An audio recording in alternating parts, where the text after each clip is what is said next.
Black college football on BET travels to Indianapolis in the RCA Dome. And it's the 14th annual Coca-Cola Circle City Classic as the Tigers of Tennessee State take on the Aggies of North Carolina A&T. Hello again, everyone. I'm Charlie Neal, and welcome to Indianapolis and this 14th annual Circle City Classic. You know, someone once said they went to a party and a football game broke out. Well, such is the case here in Indianapolis all weekend long as fans come from near and far to get reacquainted with some old friends and old classmates and talk about who has the best team. But for these two teams that are participating in today's ball game, it's anything but a party. It's all business. Some of you may remember last year's game, the 13th annual Coca-Cola Circle City Classic, Florida A&M and Hampton University. And it's a game that went into 6 overtime, setting all types of NCAA records. And Lem Barney, I know it's going to be hard for these two teams to match the excitement of a year ago, but they do promise to put on quite a show. No question, Charlie. It may be hard-pressed, but today there's going to be a whole lot of fireworks as well, particularly with these two teams having a great offense, defense, and special teams play. Tennessee State has been snake-bitten recently. They seem to just let games get away from them, especially late in the ball game. They've led at halftime. They've led going into the fourth quarter. But one thing they feel like if they can just get some defensive pressure in the fourth quarter and hold on to some leads, they'll be all right. And Lamar Carter, their defensive end, will be the man they'll be looking upon to maybe get that done for them today. He's an intent ball player. He's very active. He was a power rusher. He had a phenomenal spring camp and added a weight program this summer, which has helped his overall quickness and speed. However, his main focus today will be registering quarterback sacks. It certainly will be. And on the other side of the ball, same type of situation, because Tennessee State, one of the top passing teams in the nation in Division I AA, and of course North Carolina A&T will have to come up with a way to try to stop the pass. And one young man they'll be counting on to do that is Chris McNeil. Chris McNeil, without a doubt, is one of the most dominating linemen in the MEAC as well as in the nation. An All-American candidate. His very agile, his quickness adds with his ferocity, Charlie. He's a business management major, but today, however, his major field of concentration will be wreaking havoc in the secondary. It certainly will be. Our George Johnson is also with us here in Indianapolis. He's down on the sideline. Let's go down to George right now. All right, thank you very much, Charlie. Going to be interesting to see how this atmosphere affects these two teams. For Tennessee State, though, this is sort of old hat, their third straight classic, the third straight game they've played in a professional stadium, a place that houses a professional football team. So they're used to this 60,000 folks crowding in and watching them play. As for North Carolina A&T, they've only played one game in the last 3 weeks. They've got some things they want to work on the field. It's going to be interesting to see whether they can get it done with the distractions that go on surrounding the football game. But North Carolina A&T's coaching staff assured me this club is ready. They're in front of 60,000 folks. They're on national television. They are raring and ready to go. So am I. Back to you guys. All right. Thank you very much, George. 21st time that these two teams have met, but the first time that they've seen each other since 1985. And we'll be back with the starting lineups and the opening kickoff from the 14th annual Circle City Classic in Indianapolis in just a moment.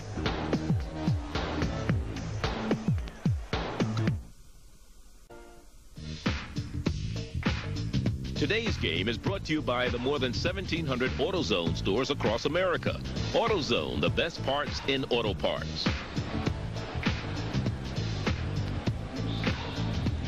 L.C. Cole, the head coach of the Tigers of Tennessee State, on the sideline in his second year. In fact, just got a recent 3-year extension on his contract, and I'm sure he's a happy man. They have a new athletic director in Vivian Fuller, who came over from Northern Illinois, and a lot of things positive happening for Dr. Hefner and all the gang up at Tennessee State. On the other side of the field, there you have the Aggies of North Carolina A&T. Bill Hayes is their head coach, and he's in his 10th year as their mentor. North Carolina A&T will be receiving the opening kickoff. It's a high kick coming down on the near side. It'll be Caldwell with the ball. Make that, not Caldwell, but Douglas on the far side, the sprinter, and he's out across the 40 to about the 42-43 line. So that's where the Aggies of North Carolina A&T will go to work. We're just getting underway. This is the 14th annual Coca-Cola Circle City Classic. Charlie Neal, Lem Barney, along with George Johnson here with you. 1st and 10 for the Aggies. This will be the first time this season, probably in about 4 years, that they've played any games on AstroTurf. As you look at, that is not the quarterback. It's Ben Garrett as the quarterback for the Aggies of North Carolina A&T, and he hands off right away. About a yard gain on the play. Looks like Bass Knight is the man on the carry. Michael Bass Knight He's a junior out of Norfolk's Booker T. Washington High School. Checking out the starting lineup. Shuford, along with Maurice Smith and Michael Bassnight, as we spoke of, are the running backs. A full house backfield. Lonnie Page, the tight end. Henry Douglas, who returned the kickoff, is one of the wide receivers. As you look at the quarterback, Ben Garrett, second down. We'll call it 9. Garrett hands off to Bassnight. Bassnight trying to turn the corner and nowhere to run as he was hit right away by number 27, Lamar Carter, and Eric McRae in on the stop. So no gain on the play as we look at the offensive line. Torrey Haley, along with Goolsby, Griffin, Mann, and Cooley are the men up front. Coley, rather. Coley is a senior out of Wilson, North Carolina. It's an offensive line that averages 302 pounds. And they feature 4 seniors, 6 juniors, and 1 sophomore. This offensive unit. Third down and long. Passing situation. Garrett throws left, has time, throws, and it's complete for a first down at about the 45-yard line of the Tennessee State Tigers. And again, coming up with the catches, Henry Douglas. Darrell Hinton coming in with the stop. Fine throw and catch executed there by North Carolina A&T.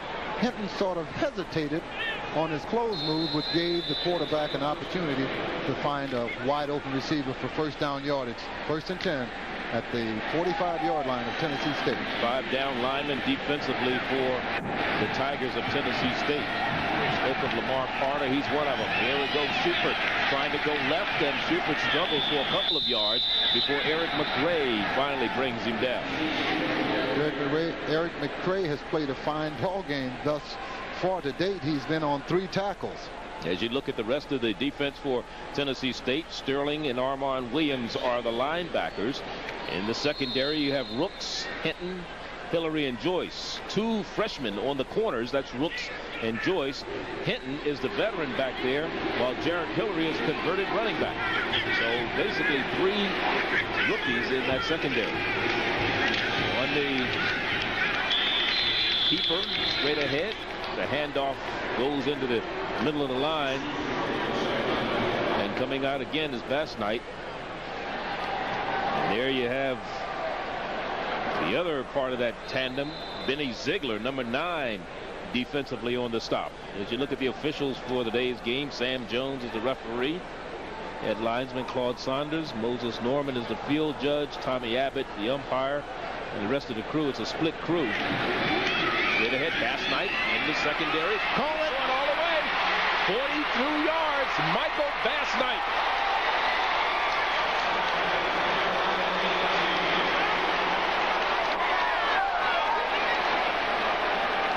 So North Carolina A&T draws first blood as Bassnight goes 42 yards on the run. This is his longest run of the year. The previous was 16.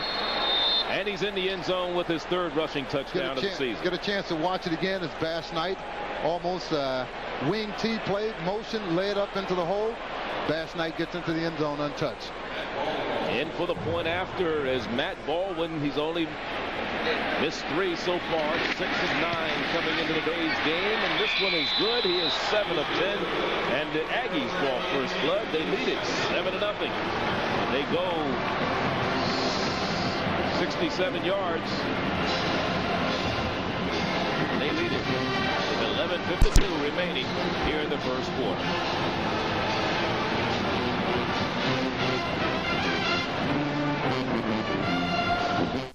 Rated R. Come and get it only in theater. The Aggies take the opening kickoff and drive straight down the field. As we watch the precision blocking up front, here he is, Bassnight receiving the ball in the backfield, virtually untouched, as he scampers 42 yards for the touchdown run to put the Aggies on the board 7-0 over Tennessee State early going here in the first quarter. 14th annual Circle City Classic.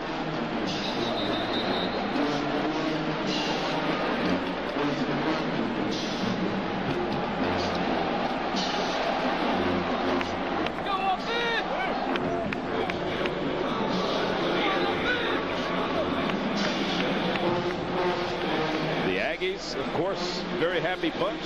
Coach Keiss over the sideline, former Southern University special team player, special teams coach, who was a receivers coach now for Tennessee State over on the sideline. As you look at the Aggies of North Carolina A&T, that's Darryl Dawkins getting ready to kick it off. He's a freshman out of Westchester, Pennsylvania. He does the kicking off of the long field goals, while Matt Baldwin does the short kickoff. Most of them go to the right, and this one does as well. Butterfield from the 5. Dangerous man. Butterfield. Dangerous man. 30. Butterfield needs a block. Back in. Butterfield finally brought down at the 37-yard line of the Aggies of North Carolina A&T. Butterfield is ranked 23rd in the nation in kickoff returns. He averages 25.8. This one's good for about 60-some yards. Excellent kickoff return, set up to the left. As you'll see, he picks up valuable blocking here on the left side and just tries to outleg everyone. As you mentioned, Charlie, he needed one block. Safety man number 41 coming up to make the touchdown-saving stop, Sammy Rogers. So Butterfield with the long kickoff return. Premature movement up front.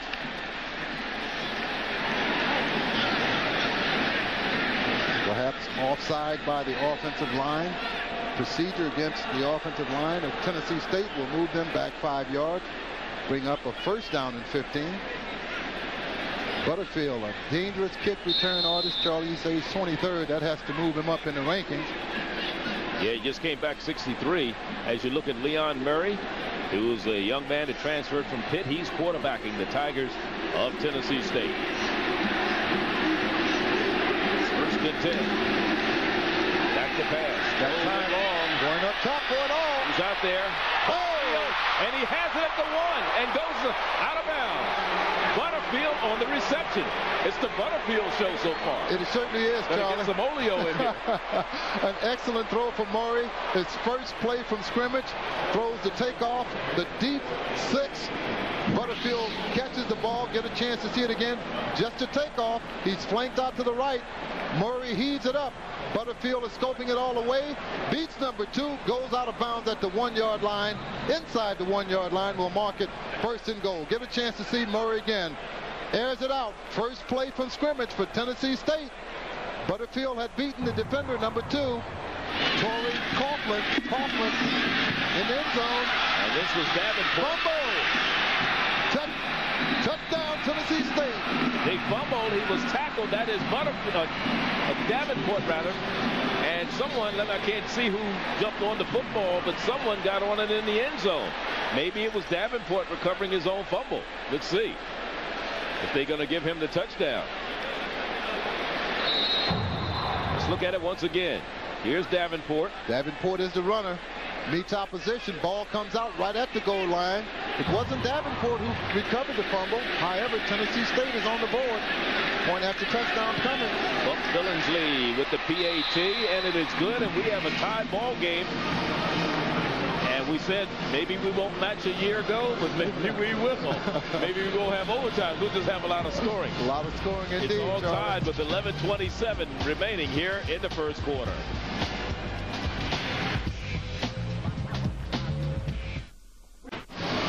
Butterfield with a 63-yard kickoff return, a 41-yard pass reception, and Davenport takes it in from 1 yard out. That drive took only 15 seconds for Tennessee State to tie it up. Well, we really don't know who recovered it. Davenport was the attempted rusher, fumbled after being hit again on the way down, and one of the linemen, I believe, recovered the fumble in the end zone. But again, Tennessee State draws first blood from its first possession, as did North Carolina Aggies on its first possession. So it's been an offensive affair so far. Let's see if we're going to see any defense in this ball game today. Well, the fans would much rather see an offensive output, Charlie. No question about it. No question about it, man. Danny Price is the man who's going to kick it off again for Tennessee State. Look at their formation and how they all bunch up on the kickoff. On the near side is Chris Caldwell for the Aggies of North Carolina A&T. The far side is Henry Douglas, and it comes down to Caldwell right at the 20. Caldwell trying to find some room. He's knocked right down at the 30-yard line by Quincy Faulkner, number 6 there. So a 10-yard return. They'll mark it right at the 31, so maybe an 11-yard return, and it'll be a first down and 10 for the Aggies.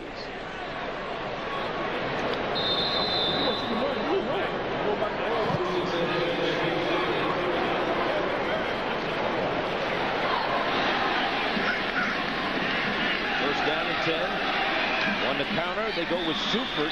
Shuford takes it out to about the 33-yard line. Reggie Shuford with no room to run on the right side defensively of Tennessee State. A meager pickup of about 2.5 yards. We'll call it second down and 8 for the Aggies of North Carolina A&T. Maurice Smith, Reggie Shuford. Shuford's a junior. All of the starting running backs are juniors. Maurice Smith, the junior, as is Michael Bassnight, who has the touchdown. It's Bassnight in the backfield. Here's Bassnight with the ball. Bassnight into the secondary, but not a lot of running room. Maybe about 3 yards on the carry. Across the 35 to about the 37. Michael Bassnight. T.J. Smith on the stop for Tennessee State. Free safety. Third down. It's a middle-of-the-road situation here, Charlie. It's less than 3rd and 5. However, I think they will elect to pass. The screen would be operative here. However, it's a toss. Bassnight has some blocking, has the running room, turns the corner, gets the first down as he's pushed out of bounds at about the 46-yard line. So Michael Bassnight, the junior out of Booker T. Washington High in Norfolk, Virginia, came into the game with a 3.2 average per carry. And had scored a couple of touchdowns, but he helped his cause with that long run that put the Aggies on the board early. First and 10, North Carolina A&T. They started the season with a win over North Carolina Central. Beat Winston-Salem, lost their last outing to Hampton University. Here's Shuford again. Shuford in the middle of the line, straight ahead. Finally brought down by Brent Sterling, middle linebacker out of Oxford, Alabama, number 55. It is second down. In that win over North Carolina Central, the Aggies amassed 383 total yards, while only giving up 12 rushing yards in that game. A lot of air time. Here's Bassnight again, and they close quickly this time. Lamont Ford, one of the gentlemen on the stop, freshman out of Fort Lauderdale, transfer from the University of Louisville. A lot of transfers on this Tennessee State team. It's kind of interesting, though. They were joking each other as you look at this once again. Yesterday at the coaches' luncheon, they were talking about how many transfers Tennessee State had. They forgot to mention the transfers that North Carolina A&T had. Indeed. They have 3. Ford teamed up with Williams on the stop. 3rd and 9. There's a counter play. They bring it back to Burkett, freshman out of Plymouth, North Carolina. And he is stopped. So it'll bring up a 4th down punting situation. First time today that either team has punted, as this ball and drive is stopped at the 48-yard line. Punter is Antonio Moore. Moore is averaging 39.7 yards per punt. Good snap. Good high punt. Garrett Hillary, the deep man, calls for the fair catch, makes it, and there's a flag. I believe it's going to be whistled against the Aggies of North Carolina A&T. Number 26 it is, Charlie. Hassan. There's a timeout on the field. We'll be back. Rated R. Come and get it only in theater. It is second down after a gain of 1 on the play. We have Sam Jones, who's our referee today. He doesn't believe in TV timeouts, so he likes to get them going. Have to talk to Commissioner Harris about that, or the supervising officials for the NBAC or wherever. Anyway, it is second down and 9 for Tennessee State. They have the ball. It's all tied. Heat. Murray and Fumble! North Carolina A&T recovers. Aggies have the ball. First turnover of the ball game. And on the tackle, Robert Williams on the recovery. And let's see who caused. McNeil.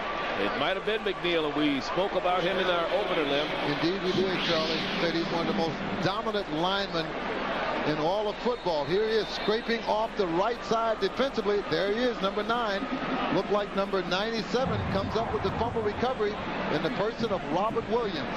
Great opportunistic time there for the Aggies of North Carolina A&T as they get the ball in the red zone of Tennessee State. Ball is at the 17-yard line, 1st and 10. Bass Knight and Shuford behind the quarterback Garrett and his Bass Knight bouncing off tackles, trying to get to the outside, finally wrestled down by T.J. Smith. T.J. Smith, the free safety for the Tigers of Tennessee State, stopped a touchdown saving tackle. Bass Knight kept his legs driving, got out of the wake of a few would-be tacklers. Bring up 2nd down and 8. From the 15-yard line. Quarterback keeps it this time. Garrett naked out there, trying to get to the 5, and he gets out a 1st and goal. He gets down inside to 5 to about the 4. Headsy move by quarterback Ben Garrett. He has scored 1 rushing touchdown coming into today's ball game, so he can run it. Indeed, 6'5", 200-pound junior. Nifty move to advance the ball inside the 5. We'll call it 1st down and goal for the Aggies of North Carolina. So you see how turnovers can hurt you. Indeed, they're nemesis to coaches. Bass Knight cuts back. Ziegler on the stop defensively for the Tennessee State Tigers. 2nd down. Benny Ziegler coming across the offensive line and causing havoc. It may be a loss of a yard. However, it's still 2nd down and goal for the Aggies of North Carolina A&T. We're here in the first quarter. 14th annual Coca-Cola Circle City Classic. Sold-out game, although all the fans have not arrived yet because it's such a gorgeous day on the outside. Indeed, they're still tired from the parade this morning. A big parade in town. And pitch comes to Burkett. Counter is in. Touchdown. That's his 2nd run of the season. 1st touchdown, and both of those runs have come in today's ball game. So Burkett, freshman out of Plymouth, North Carolina, gets the call and he takes it in. Here it is, a host of blockers out front, meets opposition right at the goal line, but his thrust carried him into the end zone. So in for the point after touchdown for the Aggies. Matt Baldwin, who's 1 for 1 in this ball game, 7 of 10 for the season. Left-footed kicker has it down, and it's up and good. And we have a 14-7 ball game. The Aggies take the lead once again. 5:56 remaining in the first quarter.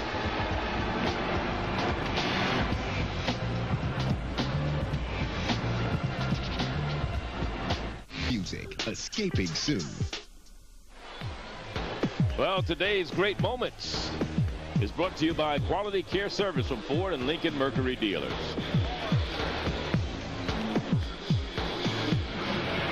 Mike Williams, he has room to run. Let's see, he's on his way. Cuts back in. Down to the 20, needs a block. He'll do it on his own. Into the 10, still on his feet. 5, run out of bounds at the 4-yard line. Did it on his own. No longer known as Doug's kid brother, quarterback Mike Williams was by far the best passer in the league, but he had help at the other end of the field. That's where SWAC 1980 Offensive Player of the Year sophomore Tremaine Johnson spent most of his time.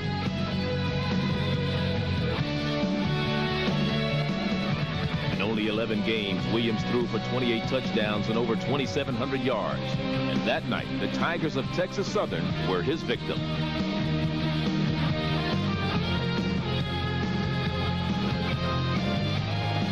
Mike Williams, Doug Williams' younger brother. Doug was in town yesterday. We'll tell you a little bit about that in a moment. But today's Great Moments was brought to you by Quality Care Service from Ford and your Lincoln Mercury dealers. And we mentioned, Lem, that Doug Williams is in Indianapolis. He was in to receive the 1997 Major Taylor Award, the Marshall Major Taylor Award, which is sponsored by the local MBD Bank, is presented at the annual Circle City Coaches Luncheon to a person who has a profound impact on our youth, symbolizing the spirit of the Coca-Cola Circle City Classic. The award gets its name from the world champion cyclist who was from Indianapolis. Of course, the velodrome here is also named after Major Taylor. And Doug Williams, of course, now is the head coach at Morehouse College. They are playing Alabama A&M today down in Huntsville. And he said, I had to get back. He says, we're not doing that well. We're 2-3. They won their first 2 games, and they've dropped their last 3. So, of course, that's foremost in his mind. But we want to say, again, congratulations to Doug Williams for receiving the award here in Indianapolis yesterday. An award well-deserved. Short kick will go out of bounds at about the 30-yard line. They'll probably kick that one over because they want to give their fast kick return people a chance to return it. Let's go down to the sideline to George Johnson. George? All right, thank you very much, Charlie. You talked about the fact that this is a party. I've got 2 people that make this an annual event. Will and Natalie Irby from Detroit, not here for North Carolina A&T, not here for Tennessee State. They just love to be here at the Circle City Classic, right? That's true. Now, how many years you been coming here? This is our 8th straight. And what brings you to this big party here in Indianapolis? We like the atmosphere. We like black college football. And it's a good time. It's a good weekend for us. Absolutely. Your wife, Natalie, also, you said this is a break. This is big time for you. This is a party. We come for the parade, the game, everything. Well, that's beautiful. I see you brought your daughter and your son Christian and Derek. So they're all having a good time. As we said before, this is the party to be at this weekend here in Indianapolis. Back to you guys. All right, George. All the way from Detroit. Did they come up with you, Lem? No, they didn't, but I might go back with them. I want to get to church in the morning. So the penalty after the kick out of bounds. One of the things that the Aggies always do is kick to the right side of the field. This time it is Corey Crawford, I believe, on this side. You'll have a chance to return it. It's not Crawford. This is another man on the return for There's a hole. NC State. He needs a block. Good spin move. And finally out of bounds. Avion Black, reserve wide receiver, is back there. They're calling it a fumble, and the North Carolina A&T Aggies have recovered their second fumble. Can you believe it? Yes, I can. I'm seeing it. However, I don't have to see to believe. I can walk by faith, not by sight. Let's see this. Avion Black with a great kickoff return. Great kickoff deployment here by Tennessee State. Successively, but there's the ball. Fumbling. His knee hit the ground. Yes, now that was a bad call. Bad call by the official. However, North Carolina A&T retains possession. Again, as I had a chance to talk to Coach Cole at the top of the pregame warm-up, I'll let him know his team is there. But the little nuances that they're not deploying through principles, the fundamentals, and mechanics are killing them. On a counter play, coming back to the inside is Bass Knight, and he gets maybe a yard before Brian Hubbard came up to make the stop.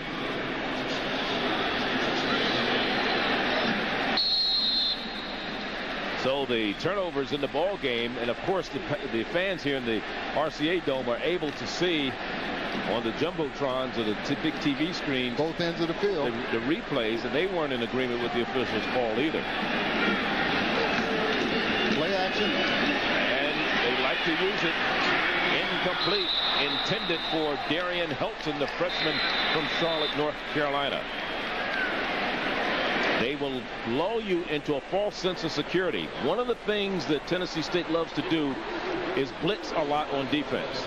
And the play action sometimes can cause you some problems because they run, and all of a sudden they pull up and they put the ball in the air. Charlie, I'll tell you what type of offense that the Aggies are deploying. That's a 15-yard penalty. Almost reminiscent of that of the old Grambling team, the wing T. They'll run that ball a lot, and all of a sudden they'll come up with a big pass. As here, There it is. Roughing the passer on Benny Ziegler. A little late hit on the quarterback, Ben Garrett. A little late, a lot late. So the ball's marked down at the 44-yard line of Tennessee State. First down and 10. Last night goes in motion to the far side. Second man. Draw play. Burkett down inside the 40. Burkett bounds down to about the 37, 38-yard line.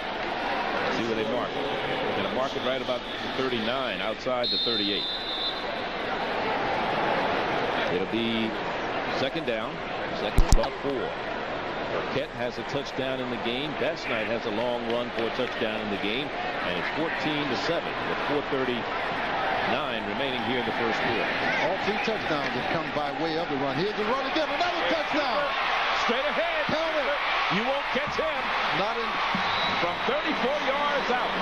Reggie Schubert, his first rushing touchdown this year. That's again where the blitz can hurt you. If you get past the initial rush, there's nobody out there in the secondary. Nobody at all, Charlie. You get a chance to see it again. Great blocking at the point of attack. He hit it with full thrust. And again, he's off to the races. No one laid a hand on him. Reggie Schubert. 39-yard run for Schubert. That ball went for the point after to try to make it 21-7. 4:29 remaining here in the first quarter. We've seen a lot of fireworks. The kick is up, and you can count this one. And we're still in the first quarter. 21-7. The Aggies on top of the Tigers.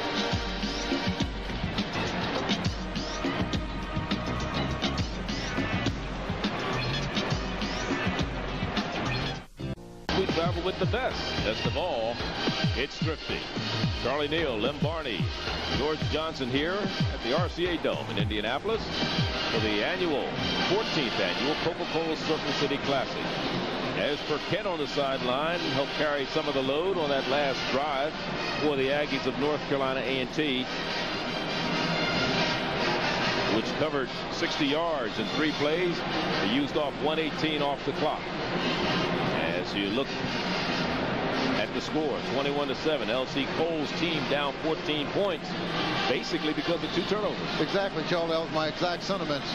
You echo my logic here. The last 2 touchdowns scored by North Carolina A&T came by way of fumbles by Tennessee State. And they lead by a total of 14 points. All 4 touchdowns coming by way of the run, or was set up by the run. Even the touchdown of Tennessee State that was fumbled by number 1 Calvin Davenport to put them on the board. 4 minutes 29 seconds remaining in this, the first quarter of the 14th annual Circle City Classic. Different kicker this time. Baldwin kicks it off. No communication. And the up man takes the ball away from Crawford. That's Quincy Falker. And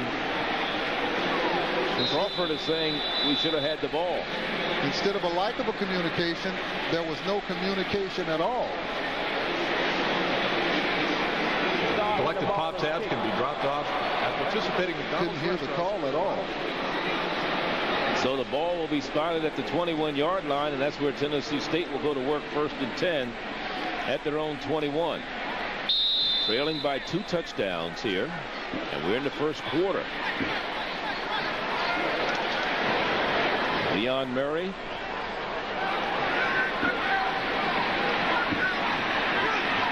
Was hit and fumbled on their second offensive possession. Deploying almost an 11-man front is North Carolina A&T. They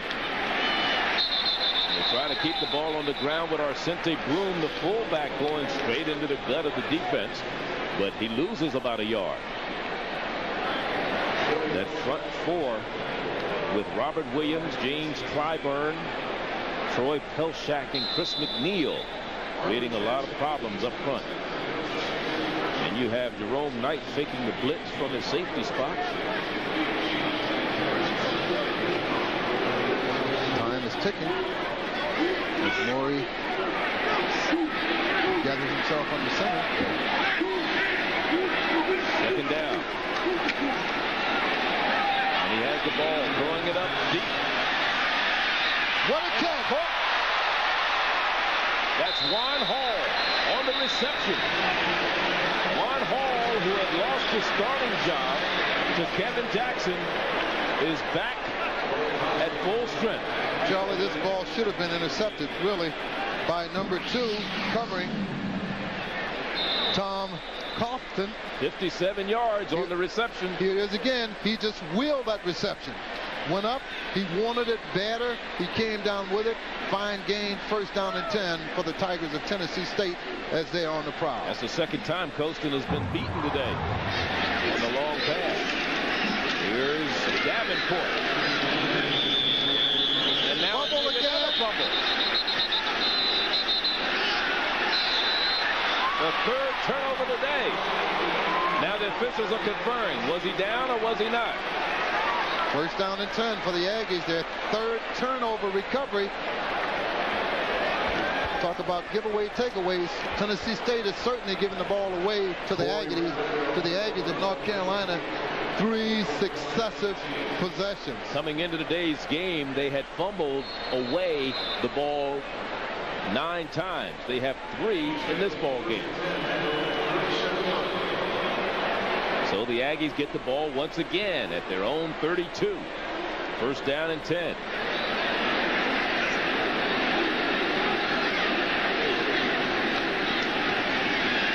Last night. And he's finally no fumble.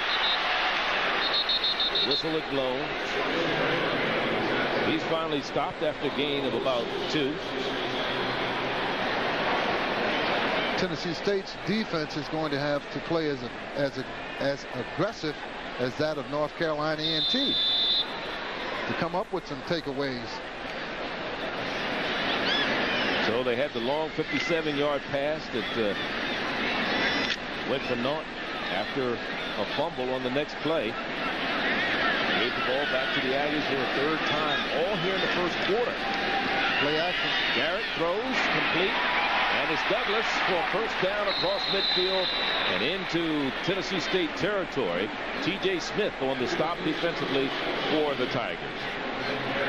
Second time he's teamed up with Douglas today. Same pattern, a curl pattern, as he sprints out to his right, sets up, fine mechanics here over the shoulder spiral to Douglas from Southern Pines, North Carolina. First down and 10 in Tiger territory.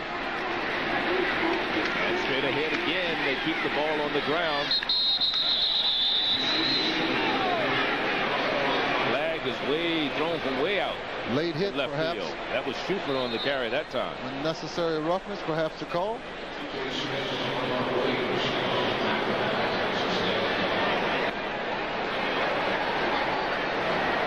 Against North Carolina A&T. This was a dead ball foul that occurred after the whistle had blown. So it'll be marked from the line of scrimmage. Dead ball, taken back. personal foul on the offense. 15-yard penalty, still second down. They marked it from the spot.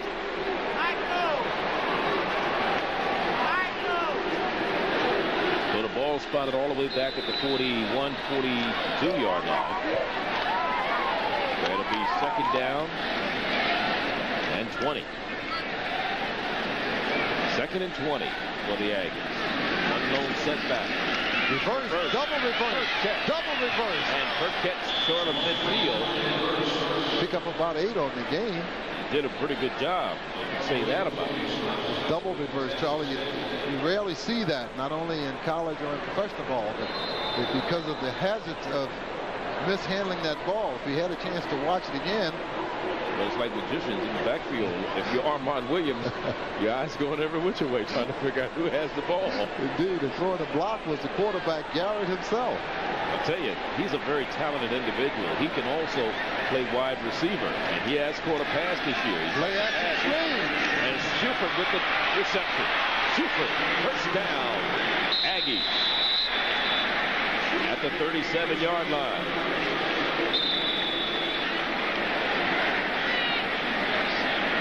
Schufert is asking to be relieved coming out of the game as number 25 entering the game to replace him as Maurice Smith, a junior. They play the 3 backs. They've been alternating Maurice Smith and Schufert, letting Burkett get some playing time today. Burkett's on the wing to the right.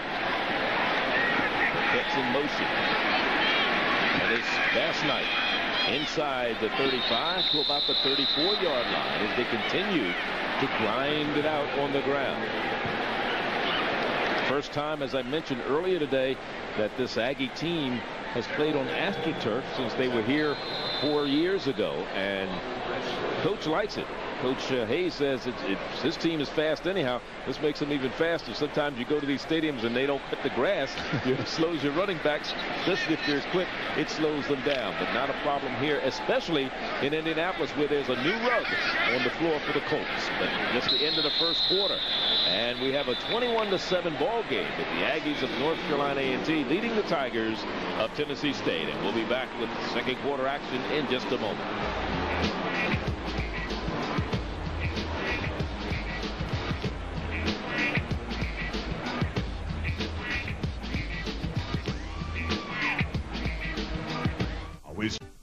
Today's game is brought to you by Quality Care Service from Ford and Lincoln Mercury. And by Coca-Cola Classic. Always the real thing. Always Coca-Cola. As we start the second quarter here in Indianapolis, it is second down. 7 to go for the Aggies of North Carolina A&T on the draw play. Here's Bass Knight. Bass Knight drugged down from behind just at about the 31-yard line. And the man on the stop was Larry Floyd. Let's look at some first quarter statistics between these two squads. 3 turnovers is the most dominant statistic, Lim. It is. Fumbles by the Tennessee State Tigers has given the Aggies 2 of the touchdowns that they have, totaling 21 points. They scored a total of 14 points on 2 turnovers, and they're threatening here again on the third turnover. Third down. Third and about 4. Bass Knight in motion. They pitch to Bass Knight. He has room. He has the first down. And he's tripped up and a flag goes down, maybe holding against the Aggies. 43 may be the culprit here on this holding infraction. Here are the first quarter stats. The passing, Tennessee State has the edge there, but rushing yards -1 to 146 for North Carolina A&T. And 2 of them some long runs there. Of course, Bass Knight and Shuford with 2 long runs. The turnovers are the telling story, as I mentioned there. And those first quarter stats brought to you by the more than 1,700 AutoZone stores across America. 10-yard penalty. AutoZone, the best parts in auto parts. So the penalty moves the ball out of first down area and all the way back to about the 37-yard line, where it'll be 3rd and 10 for the Aggies. This normally dictates a passing situation, Charlie. However, as well as the Aggies have been running the ball, I wouldn't be surprised to see a run here. They've only thrown the ball coming into today's game 54 times, which is about 18 times a game. So that's not a lot. No, they keep the ball on the ground this time. Let's see if they go with the field goal kicker, Matt Baldwin, or if they go with the other, depending on how long it is. Now, Matt Baldwin is 1 for 2 in field goals. His longest is 29 yards. Well, the game clock starts now, and they look like they're going to go for it on 4th down. They're going for it on 4th down. Now, in 4th downs this year, they are 1 of 3. That is A&T. 4th and about 5 yards. 1 of 3. Tennessee State defensively, defending 4th down situations 1 and 3. Double reverse. Good job in the backfield. Nothing happening, and they give it to Burkett and Carter. Lamar Carter was the man who snuffed it out, smelled it out, and made sure it didn't happen. Excellent play there. He got through the offensive line with authority, made a beautiful play. Here it is again. Comes up, avoids 1 blocker, 2 blockers, and makes the tackle. Fine job by Lamar Carter. So they avoid and dodge the bullet after the turnover that time. That is Tennessee State. And they'll get the ball first down and 10 at their own 37-yard line, trailing by 2 touchdowns, 21-14. We're in the second quarter, 13:06 to go. As you look at Lamar Carter, we featured him in our opening. We knew he was something special. Indeed. Back to pass. Murray too high, intended for Butterfield. The ball just got away from him.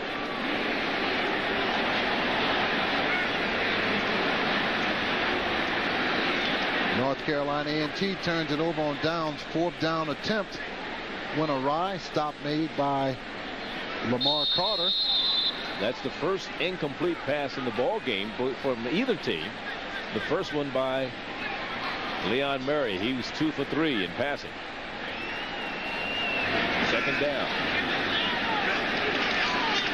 Hand off to Broom. Arcente Broom struggles out to the 43-yard line. Gain of about 6.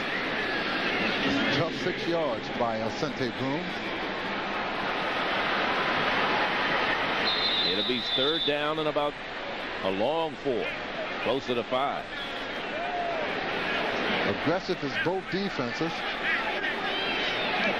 Fine job by the linebackers for the Aggies of North Carolina A&T as they're faced with 3rd and 5. If they had an offside penalty, would have helped him if they centered it. Here's a screen pass to Juan Hall. Juan Hall's into the second down. Juan Hall's going to go. No flags.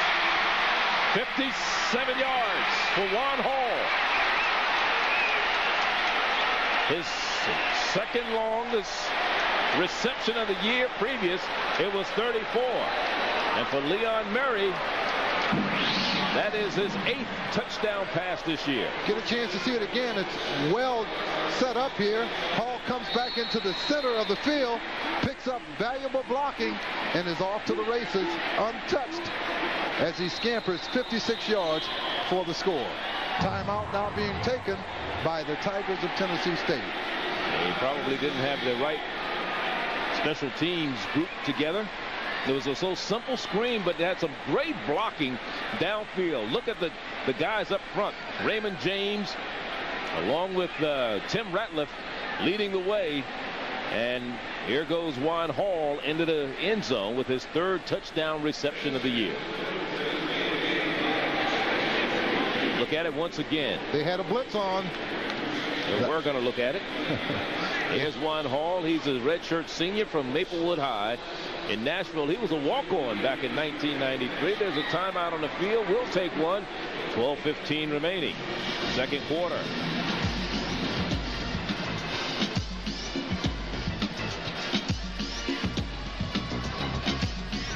They're live on HBO. 21-13 to score. Buck Billingsley on for the Tigers of Tennessee State. Juan Hall will hold to attempt a point after and pull his team to within 7. It's 21-13 right now.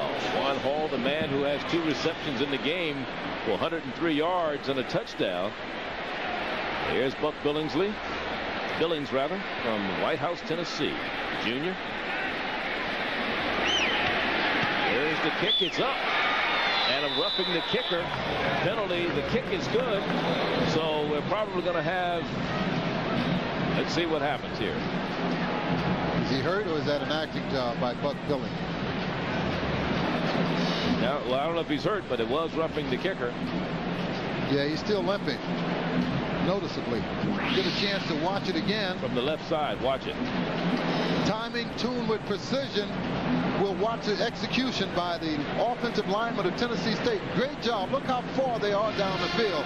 This could not help but be a touchdown, as Juan Hall outlegs everybody in the secondary for the score. And here's Billingsley kicking, and here's the rush. They go right into his leg. His right leg was planted. And there's the flag from Sam Jones, the referee. That's one knock about AstroTurf, particularly when you got rubber surfaces meeting this aggressive AstroTurf or poly-tartan turf. Your feet don't move as readily as it would on natural grass, and that's one of the drawbacks. That's why you see a lot of injuries in major sports by playing on this synthetic turf. So the penalty will be enforced on the kickoff. He'll kick from midfield. Meanwhile, mentioned earlier that the new athletic director at Tennessee State is Vivian Fuller, and she's down with George Johnson right now. George? All right, thank you very much, Charlie. This is a very pleasurable interview for me. As I say, congratulations to you, Dr. Fuller, for being appointed as the new athletic director at Tennessee State. This is a long time coming. Well, I think when you work in this area and it's male-dominated, you have to pick and choose your battles, but I knew it would come. You know, when you think about it, you talk about the battles in the male-dominated field that you're in. I guess this is larger than just being the athletic director at Tennessee State. This sort of represents something nationwide to you and to all the women who are trying to get into this business. One thing that this appointment does is not only helps Vivian Fuller, but it helps every woman that has a dream of being in athletics administration, every student athlete, and every little girl. So we have to look at this as a global perspective because we have made history, and history will only prevail. You know, it seems as if that's the way the tide is turning with some of the rules that we have right now. It's going to be very important for us to balance our programs to make sure that we have as many women participating in sports as men. Is that something that's high on your agenda now that you're at Tennessee State? I think one of the things that we have to do is make sure that we provide equitable opportunities for all.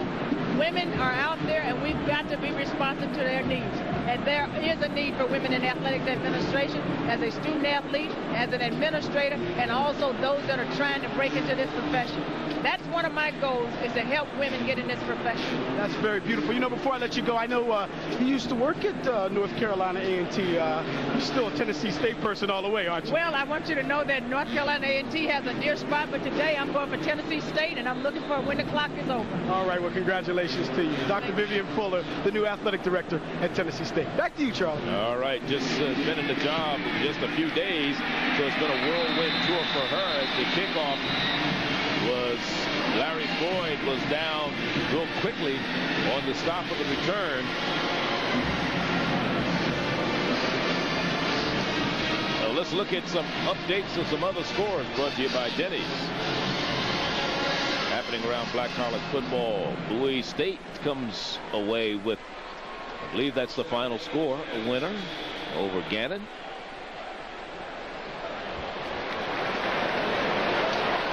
Well, I guess that's the only score we have. There we go.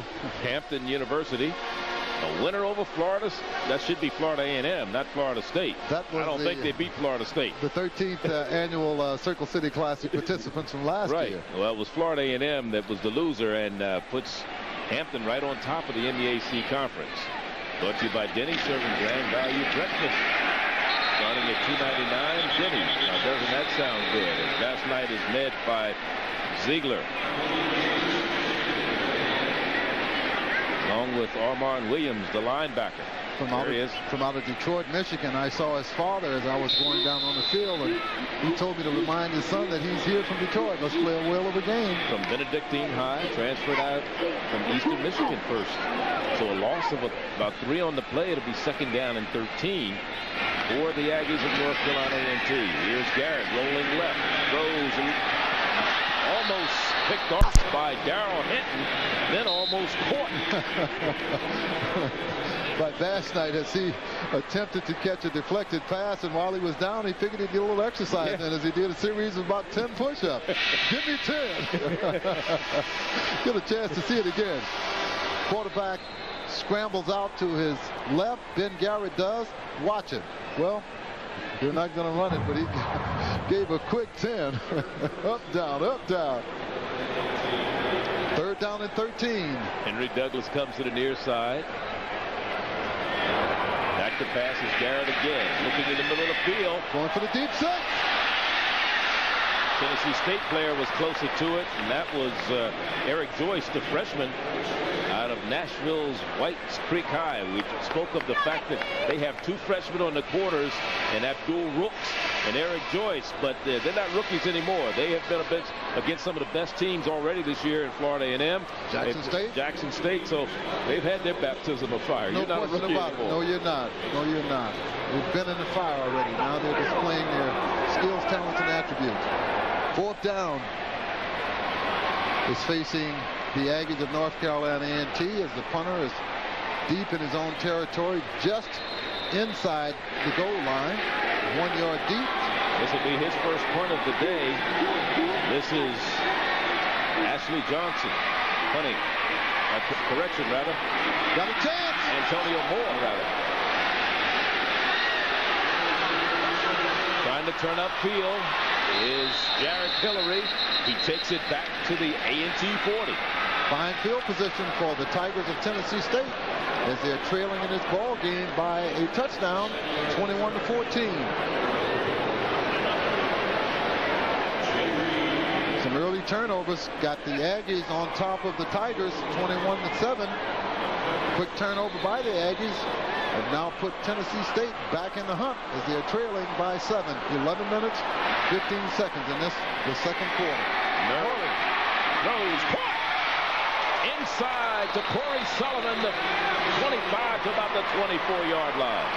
Josh Rogers on the stop from his defensive secondary position after first down yardage had been gathered. And they were putting the pressure on the backside. Watch it from up top of your screen. He just gets that one off. Fine mechanics here by Maury. Hit a wide open Sullivan for first down yardage. Inside the 25 will mark it to 24, first down and 10. 23 yards. Sprint out left. He's got room to run. Gets a block, stop, pulls up at about the 19. I know Coach doesn't really want him running like that, especially after all the fumbles that they've had, but maybe they've gotten themselves together. Leon Murray. Transfer from Pitt. And it'll be second down and 5. Coach Hayes looks on optimistically. Bill Hayes, former Winston-Salem State University head coach, 12 years there. Winningest coach in Aggie history. Certainly has. Bert Piggott was the former distinctive honoree of that. Davenport. First down inside the 10 to the 9, first and goal. Tennessee State trying to tie it up with under 10 minutes to go here in the second quarter. Trailing by 7. 3 turnovers for the Tennessee State Tigers, and they're still right in it. Yes, they are, Charlie. Corey Sullivan goes far to the left side. Down but not out. They're continuing to show their mettle here. They spread out. Gonna pass. Looking like interference in there, but no flag. No flag. Juan Hall was the intended receiver. Aggressive play by Knight. Jerome Knight covering. 3 wide receivers were deployed to the right side for the Tennessee State Tigers. Man-to-man coverage deployed. There was a blitz by the Aggies. Incompleted forward pass. Brings up a second and goal from inside the 10. Put Butfield in a slot to the right side. Juan Hall split out far. And they have 2 backs set behind the quarterback, Murray. Draw play. Nothing. To about the 7. They keep it on the ground with E.T. Eric Tippins, Jr. out of Eastern Hills High in Fort Worth, Texas. Get a chance to see that one again. There's Tippett going off now, being subbed by one of the other running backs from Tennessee State. They call it the enema draw. Watch Murray as he passes him, puts it behind him. Old Cincinnati play ran very effective by. But Robert Williams and Chris McNeil weren't fooled. Here it is. He passes him, puts it underneath him. Here's third down. Back to pass Murray. He's hit. Sacked. In the backfield. Number 96 again defensively for the Troy Pelshak and Chris McNeil putting the pressure from those defensive bookend positions. Fourth down. Is he going for it or is he going to kick it? We still haven't spoke about the way they lost the game a week ago in Atlanta to South Carolina State. They were leading in this ball game again, Lynn. 28. First of all, with 45 seconds to go, South Carolina State scored to pull to within 28-21.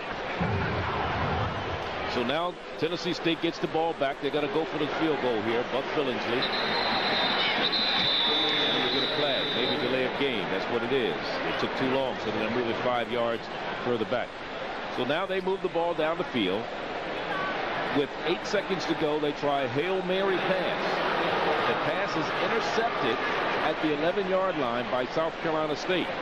When it's intercepted, there's zeros on the clock. Everybody thought that so the Tennessee State players walk off the field. South Carolina State takes it back 89 yards for a touchdown. They lose. by a score of 34-28. Another heartbreaker. It certainly was.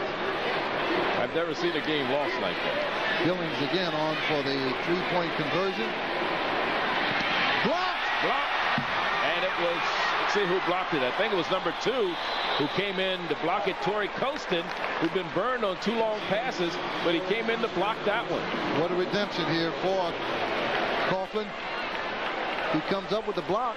However, Tennessee State caught the ball in midair but could not advance it far enough for the first down yardage. Get a chance to watch it again. Here he is, skinning the corner. Takes it right out of midair. Here's Billings attempting the field goal again. Timeout on the field. Tennessee State trailing by 7, 14-21. We'll be back. Rated R. Come and get it only in theaters. Don't forget at halftime the 2 bands from the respective schools. The Marching Machine from North Carolina A&T. As you see some other past records or action. And the Aristocrat of bands from Tennessee State University be doing their thing at halftime.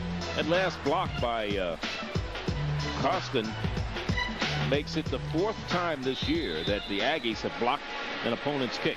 They came into the game with 14 sacks, a couple of interceptions, 4 fumble recoveries. They have 3 in today's game, 3 block kicks and a safety. So they get it done on defense. Giveaway takeaways is important. First down and 10 though now for the Aggies. And the pitch to Burkett coming to the near side, and Burkett is out across the 15 to the 17-yard line. A gain of about 3. Tries to cut it back. Armand Williams again on the stop. After about 5 yards gain. That'll be 2nd down and 5. Tennessee State squanders an opportunity there.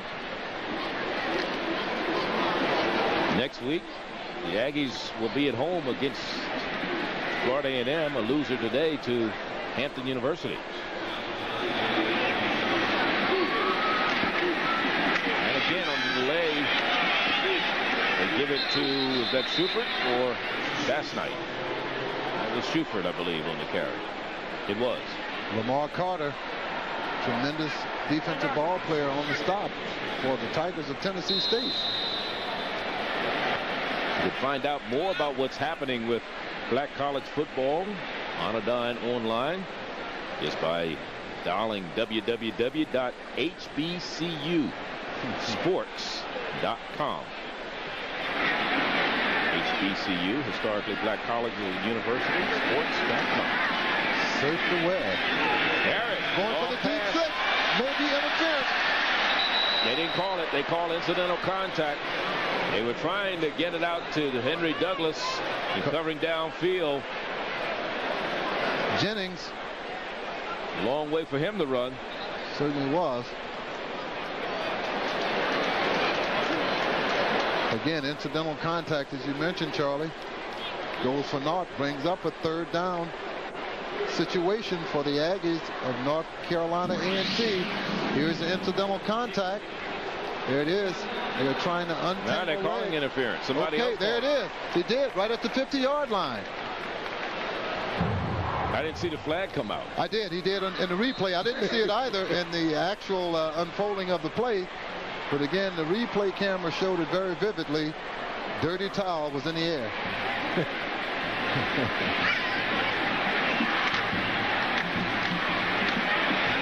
Again, Bassnight this time straight ahead, and he gets back to the line of scrimmage, and that's it.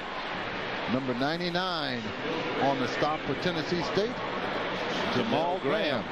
Sophomore out of Atlanta. He's a transfer from Mississippi State. You got Lamont Ford out of Louisville. You got Benny Ziegler, came from Clemson. And that's just on the front line.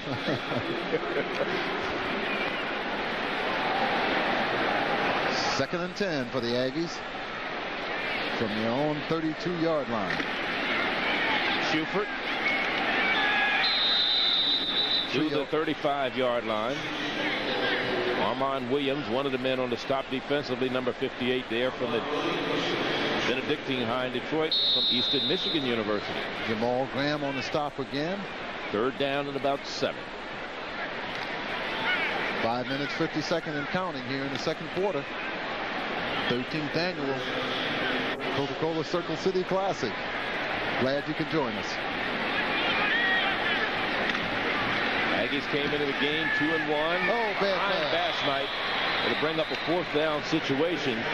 Their 97 theme is back in the hunt. One of the things that has been a concern is the fact that last year they averaged almost 260 yards a game rushing. This year only about 180 yards. So their run production has been down overall. Down a bit. But again, he has to make it up with passes. A clear cut and preponderant wide open Bass night. Ball thrown a bit behind him. He couldn't reverse to even give it an opportunity. Comes up 4th down. Plus 3 different backs a year ago ran for over 500 yards. High snap. Garrett Hillary lets it bounce. And it takes a bounce down inside the 15 to the 14.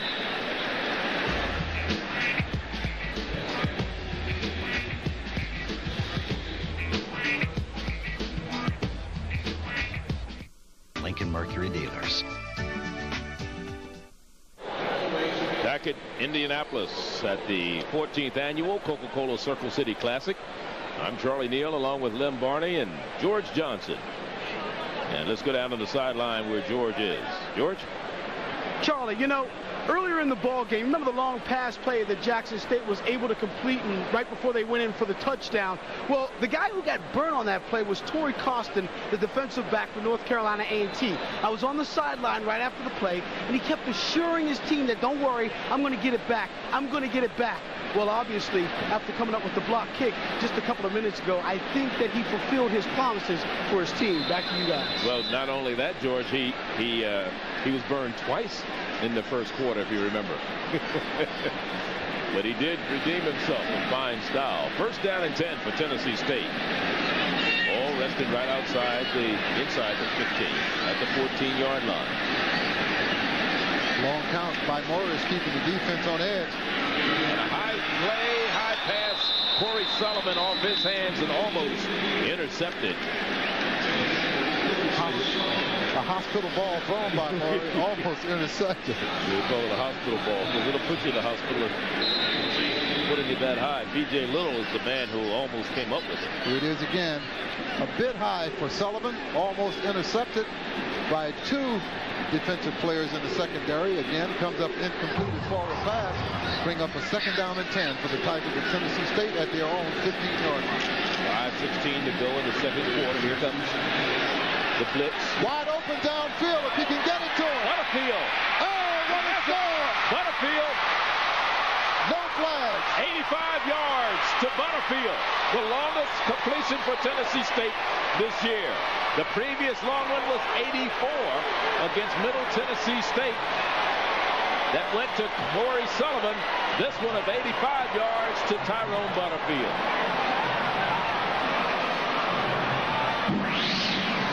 Get a chance to watch it again. Good blocking here. Murray again being astute. Avoids a rusher. Sees a wide open Butterfield. Right on the money. Didn't break stride. Cuts it back cross into the middle toward the post. Takes it into the end zone. To just about knock it up. PAT forthcoming. Count it. It's good. It's all knotted up. 21 apiece. Tennessee State has led at halftime, and every game this year, they have 5 minutes to make that happen. They're live on HBO. Yard touchdown pass was the longest touchdown pass in Circle City Classic history. The previous longest touchdown pass was 78 yards. Henderson Mosley to Kurt Thomas, Central State against Alabama State in 1992. Great astuteness. Look at Butterfield. Outlegged both the defenders by 5 yards. Ball right on the money from Maury as he outlegs the defenders into the end zone. We're going to take a break. We'll be right back. Score is knotted up at 21 apiece.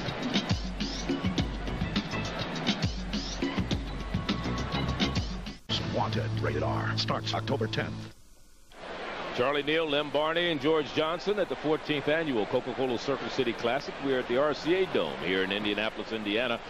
more ironic about the 3 touchdown passes or plays that Tennessee State on the board, none of their drives have been over 51 seconds. Their first touchdown drive, which resulted in Davenport's 1-yard run, was 15 seconds.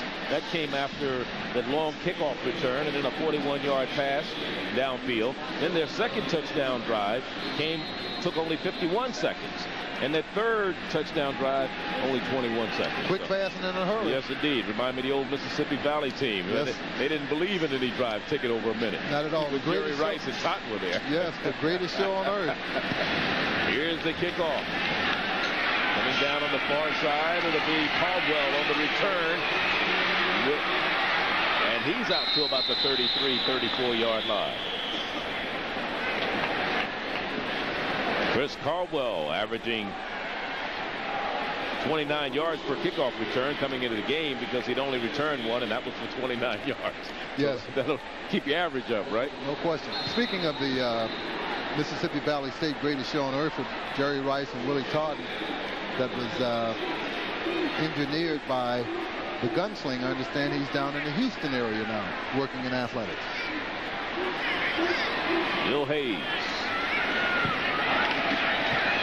Overhead, they keep the ball with Bass-Knight.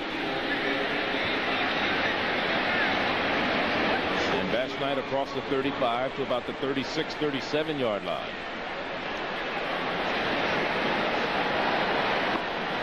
McCray, Hubbard, along with Ziegler, trioing on the stop there for a 1-yard run, 1-yard gain by the Aggies of North Carolina A&T. Ball at the 36-yard line. Last night in motion, they give back to Burkett on the draw play, the delayed draw. Burkett gets it out to about the 37, 38-yard line. Going to bring up third down. Third and about 5. Make it 3rd and 6. Under 4 minutes to go. We're in the second quarter here. Indianapolis. North Carolina A&T in the dark blue against white jersey Tigers of Tennessee State.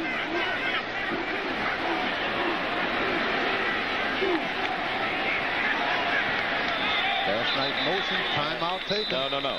Man moved. Offensive lineman number 73 on the right side pulled up too soon. That's what happened for the Aggies. What a timeout. I believe it was 73. I couldn't.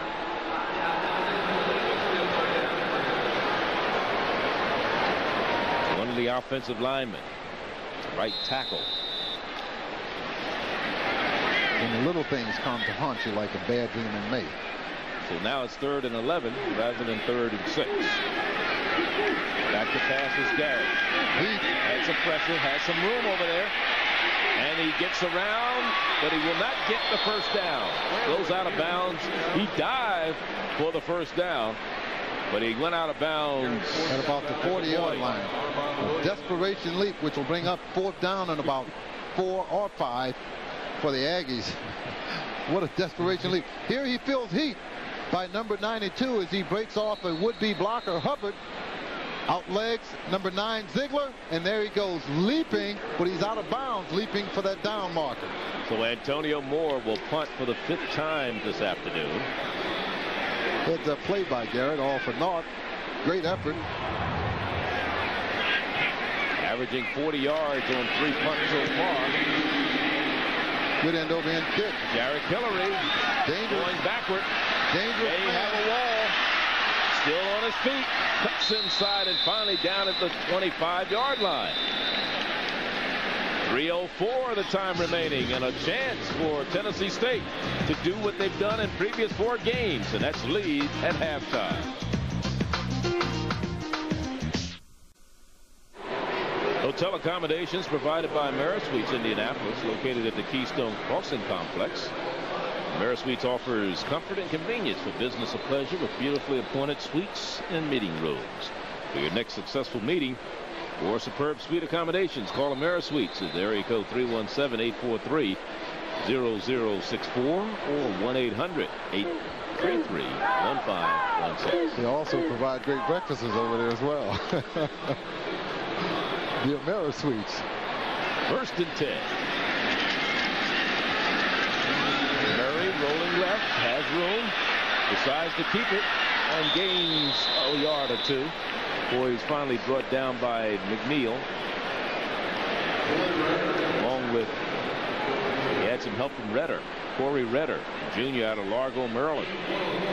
Redder, along with Forrest Sullivan, suspended for the first game this year for violating team rules, but that happened back in spring, and coach imposed it the first game of the season. But since that time, they've worked their way right back into the lineup. All is forgiven. He's been reconciled, and he's back on the active squad. 2nd down 9.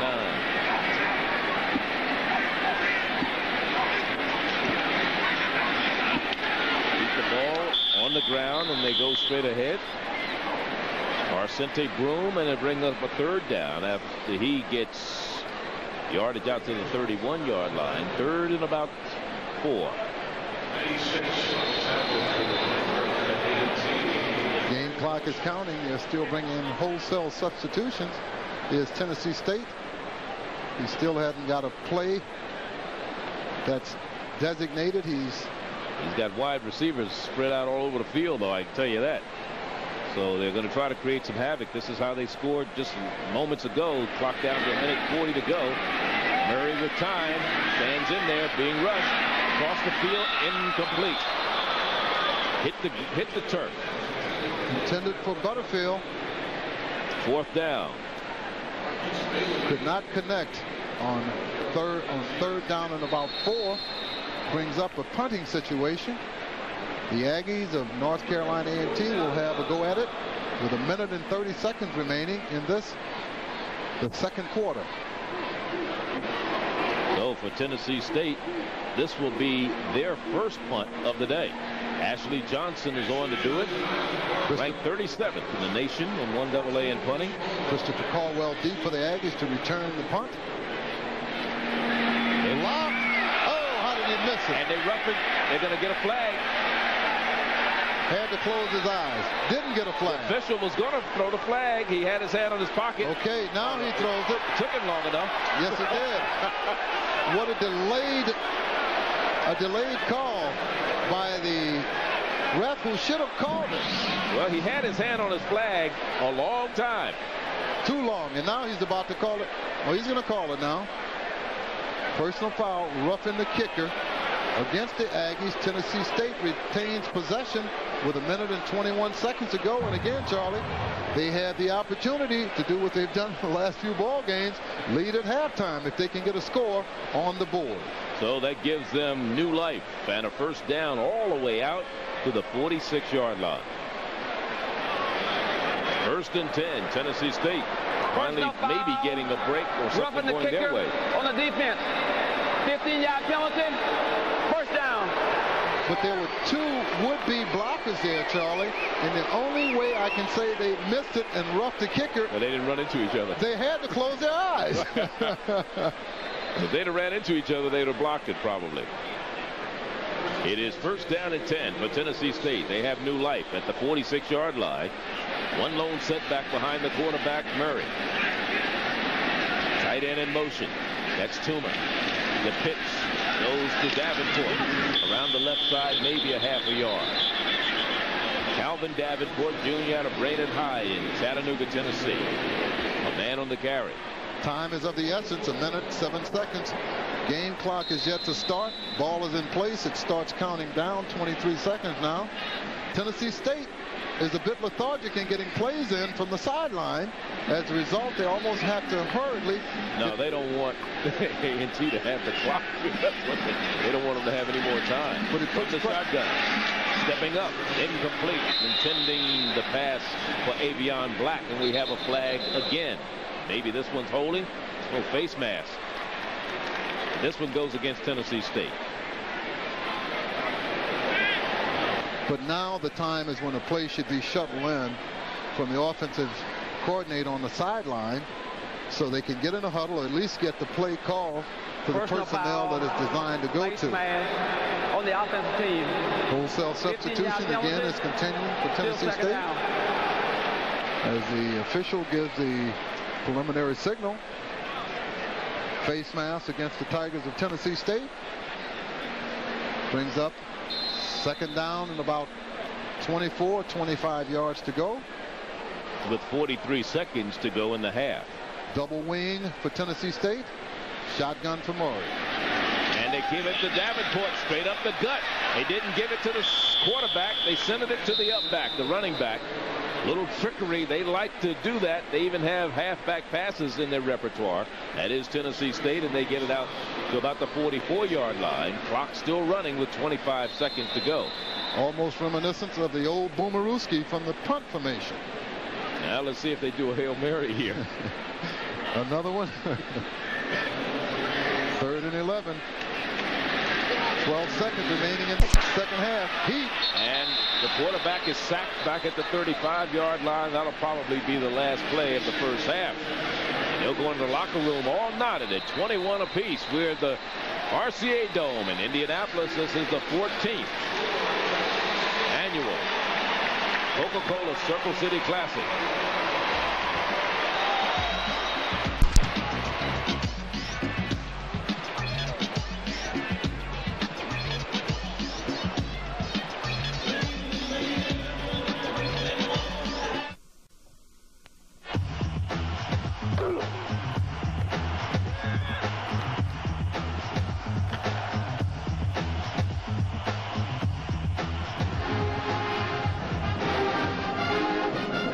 Halftime report is being brought to you by Shell, moving at the speed of life.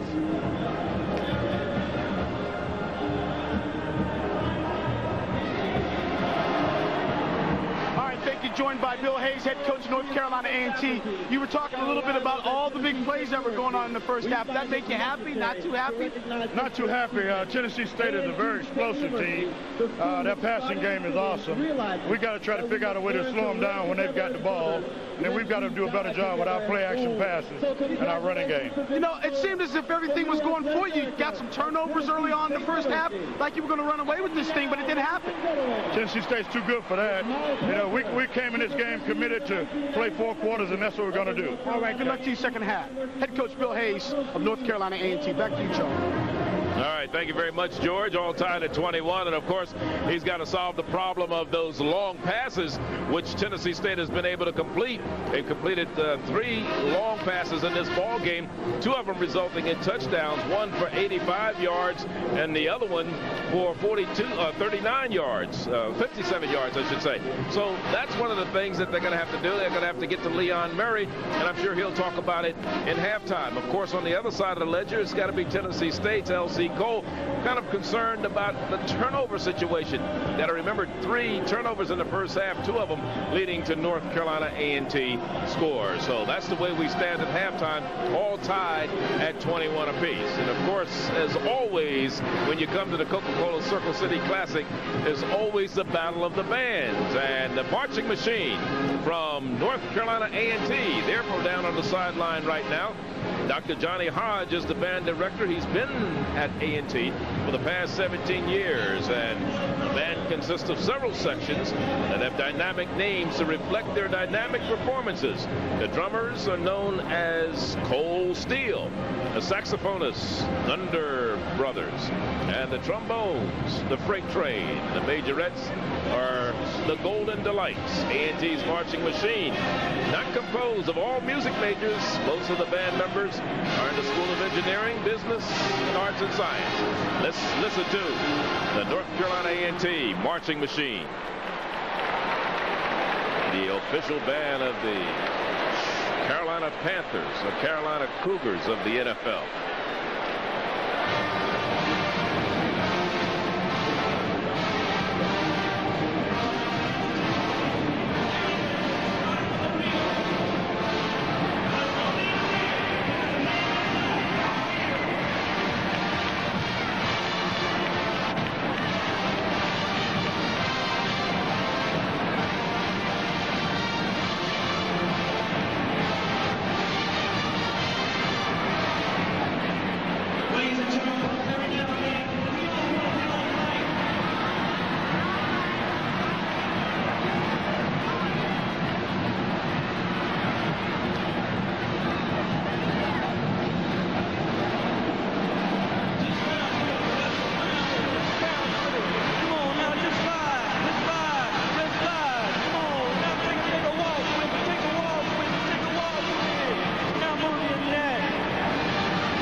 Tigers are rocking this place once again.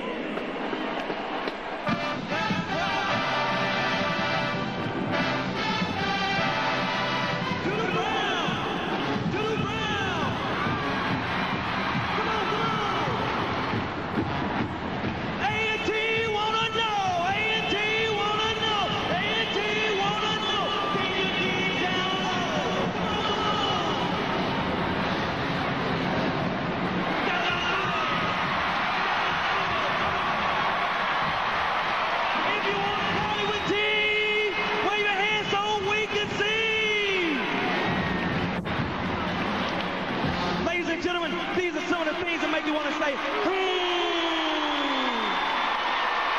Another round of applause for the duly known marching machine, one of America's best.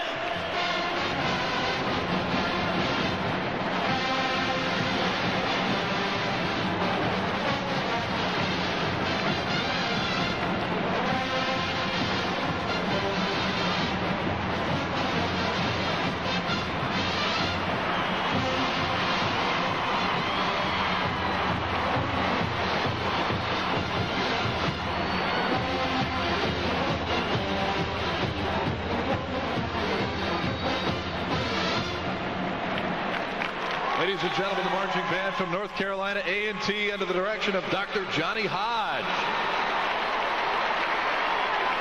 We remind you that McDonald's of Central Indiana will sponsor the Battle of the Bands after today's ball game.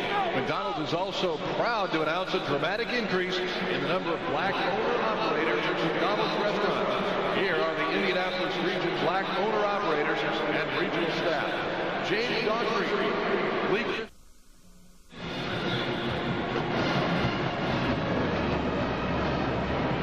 Welcome back. I'm Steve Capers, Director of Affiliate Sales for BET Networks. Today for the first check presentation I have Mark Apple, Public Relations Manager of Comcast Cable. On behalf of BET and Charlie's Kids Corner, we'd like to present a check for $1,000 to Martin University. Thanks, Steve. On behalf of Comcast, I would like to say thank you to Black Entertainment Television for letting us partner with them on several events this weekend. I'd also like to thank the organizers of Circle City Classic for putting on another presentation that this city can be proud of. At this time, I'd like to introduce Father Boniface Harden of Martin University, founder and president, to present him with that $1,000 on behalf of Comcast and BET. Congratulations on 20 years in the community, Father Harden, and best of luck on the next 20 years. Thank you, Mark, and we appreciate the concern and the support that you've given us throughout this year, this celebration, and to thank Comcast and also BET for having us here. It's a great honor to be here as the only institution of higher learning that's predominantly African American. We stand ready to serve the poor, the minorities, and the adult learner with the average age of 38. So knowing full well that this money will go towards journalists, journalistic students, and communication students. Again, thank you, BET. Thank you, Comcast.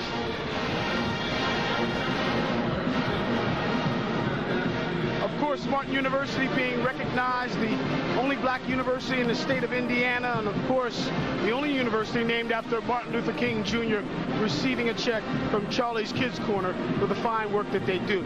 We're still at halftime here for this ball game between Tennessee State and North Carolina A&T, two of the class acts in black college football. But as the day started, they weren't at the top of the heap. That distinction belonged to the Florida A&M Rattlers, who are undefeated coming into today's game against Hampton. Could they repeat as MEAC champions? Well, it seemed like they had all the components. With a solid defensive crew that has the ability to make the key stop, and a potent offensive attack that can strike hard at any time, anywhere, the Florida A&M Rattlers began the day as black college football's #1 team, and under the guidance of head coach Billy Joe looked ready to make a run at a national title. But any hopes this team has at succeeding will rest squarely on the shoulders of quarterback O.T. Sampson, who came in week #5, first in the MEAC in passing, first in total offense, and his head coach knows exactly what he has in the talented senior from Miami. O.T., in my opinion, is the finest quarterback in Division I AA football, bar none, all of Division I AA. He's a fine quarterback, super intelligent, majoring in engineering, checks off. He's a coach on the field. We have a great working relationship, and he's doing it for us. And if Sampson continues to just do it, like the sneaker, running back Kenny Williams continues to rank among the best rushers in the Mid-Eastern Athletic Conference, and Andre Williams sparking electrifying special teams that's anchored by one of the top place kickers in the conference in Juan Toro, well, the folks in Tallahassee should be ready to party come late November.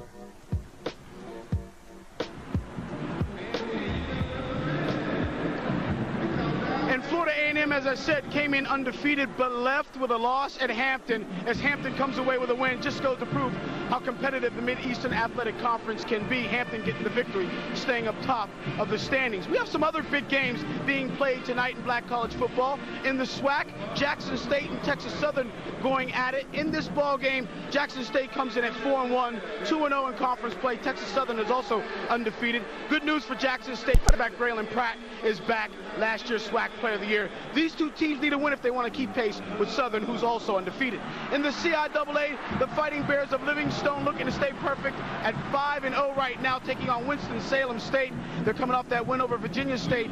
And I'll tell you what, Livingstone is one of the toughest teams in black college football. Wilmont Perry, the second leading rusher in the country with 192 yards per game to speak for. And in the SIAC, Kentucky State looking to hang around in that race. They're 2-1 in conference play. They're hosting Tuskegee.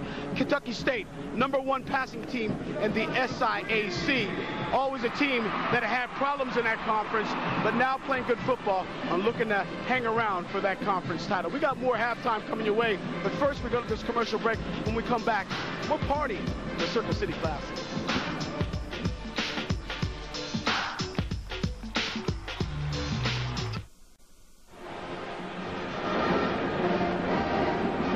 Welcome back. For our second presentation, we have Al Aldridge, Public Relations Manager for Time Warner Cable, Indianapolis. On behalf of Charlie's Kids Corner, we have a check for $1,000 to be donated to the Wheeler Boys and Girls Club of Indianapolis. Thank you, Steve. Time Warner and Black Entertainment Television have worked as partners in the Indianapolis community for over 15 years. And the Wheelers Boys and Girls Club is the epitome of a community organization working in partnership with its community. And so I'd like to present a check from Black Entertainment Television and Time Warner Cable to the Wheelers Boys and Girls Club. Thank you, Al. On behalf of Ralph Dow, the director of the Wheelers Boys and Girls Club, who couldn't be here today, I would like to accept this donation for $1,000, which will help our teens and as they travel on the African American History and Education program this summer. Back to you, Charlie. All right, we're at halftime. And it's all tied at 21 apiece. Tennessee State and North Carolina A&T. And what a halftime it was. A lot of activity. Of course, Aggie cheerleaders, I guess they do have something to be thankful for, Lim. They're at least in a tie ball game right now. Yes, they are, and they're not leading, which is another good fact for the Tennessee State Tigers, who've been coming up on the short end of the stick after leading at all the halftime scenarios. And the Aggies of North Carolina A&T on the sideline loosening up for the second half. Here's some halftime statistics. You see Tennessee State very dominant in the passing department, 244-40, 200 more yards passing in the first half, and 31 rushing yards to 165 for the Aggies. Penalties, pretty even. No interceptions, a couple of sacks, but the 3 turnovers, and that may make the difference right now. Look at the time of possession, though. That's a big, big statistic right there. The Aggies have had the ball a whole lot more minutes than Tennessee State, but of course we talked about the fact that they get into the end zone. Quick scoring. That's right. Quick scoring. Let's go down to George Johnson with L.C. Cole right now. George? Okay. George? All right, thank you very much, Charlie. Standing by with L.C. Cole, head coach now of Tennessee State. That first half, early on, it looked like your team had gotten themselves in some problems. You turned the ball over. I mean, how were you able to turn that around before the half? Well, you know, I think we're getting over our sorrows a little bit, and then we're able to just come back. We spotted this team 14 points, and then we came back. So it's kind of tell you what kind of football team we are. But we got to, you know, quit having all these turnovers and take care of the football. Yeah, are you happy with the big plays that you're coming up with? I mean, is that how you want to play football, striking with the big plays, or would you like to establish a little bit more of a patient offense? Well, no, I take the points whatever way I can get them. You know, if it's a big play, we'll take the big play. If it's not, then we'll just, you know, march the ball down the field. Okay, good luck to you second half. All right, thanks a lot. Head coach L.C. Cole of Tennessee State. Back to you, Charlie. All right, rushing leaders in the first half for Tennessee State. Davenport with 30 yards. And he's basically been carrying the load for the Tennessee State Tigers, along with Brantley, had 1 carry for 4 yards. As far as the Aggies of North Carolina A&T, Bass Knight 14 for 66. Schufert has carried the ball 9 times for 58 yards. On the receiving side, Butterfield has had a big day. 2 receptions, 126 yards. So has Juan Hall, 2 receptions, 103 yards. But on the other side, of course, the Tennessee State team has not completed that many passes. But neither, I mean, should say North Carolina A&T, they've completed 3 of 6. But Murray, he's looking like a winner with 5 completions for 244 yards. First touchdown, Charlie, came by way of the legs of Bass Knight, a 42-yard touchdown scamper, 7-0. Second score was Calvin Davenport's attempt. Fumble, however, Tennessee State recovered in the end zone to knot the score up at 7. Third score came by way of Jamal Puckett. Here he is, gets into the end zone with a 3-yard touchdown run. Fourth score again, Reggie Schubert, a 39-yard touchdown run, 4th touchdown of the evening. The 5th touchdown came by way of pass. Murray to Juan Hall, a 56-yard touchdown run reception that brought the score within 7 points. And then finally, the score was knotted up at 21-21 on the Circle City Classic touchdown record throw from Murray to number 2 as he gets it into the end zone. Not Davenport, but Butterfield for his touchdown to knot the score up at 21-21 as we enter the 3rd period, which is the 3rd quarter of the Circle City Classic. Today's halftime report has been brought to you by Shell, moving at the speed of light.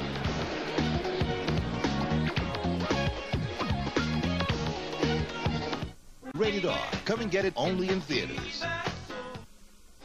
It's all tied at 21 at halftime. Charlie Neal, Lem Barney, and George Johnson with you, and we'll be back with the second half in just a moment. When we come back, we got one more to go to.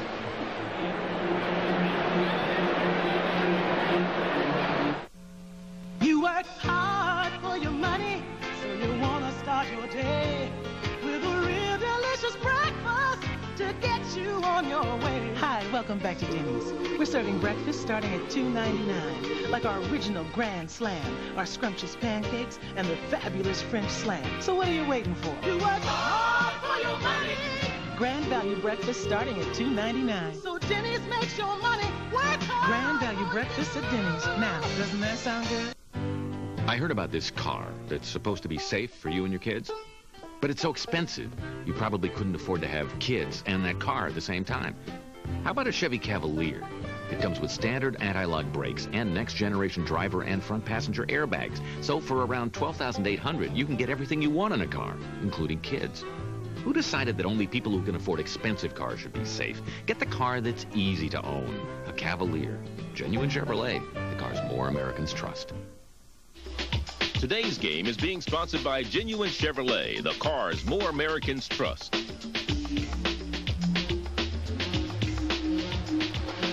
Charlie Neal, Lem Barney, George Johnson here is we're live from the RCA Dome in Indianapolis, Indiana.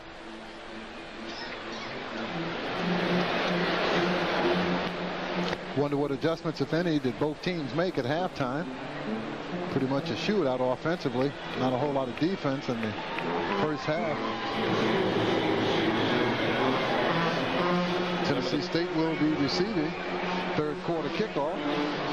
Some of our bipartisan crowd on hand. It's been a big weekend of activities. It always culminates with a classic here in the RCA Dome. Short end over hand kick. Crawford out to the 35-yard line on the kick by Price.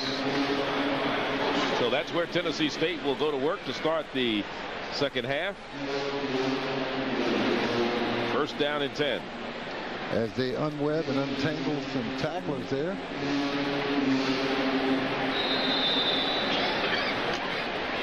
Welcome to the 14th annual Coca-Cola. There's my buddy Eric Moore by here. He's a stat man. He's got computers everywhere. I mean, we're in the 22nd century already. We skipped over the first.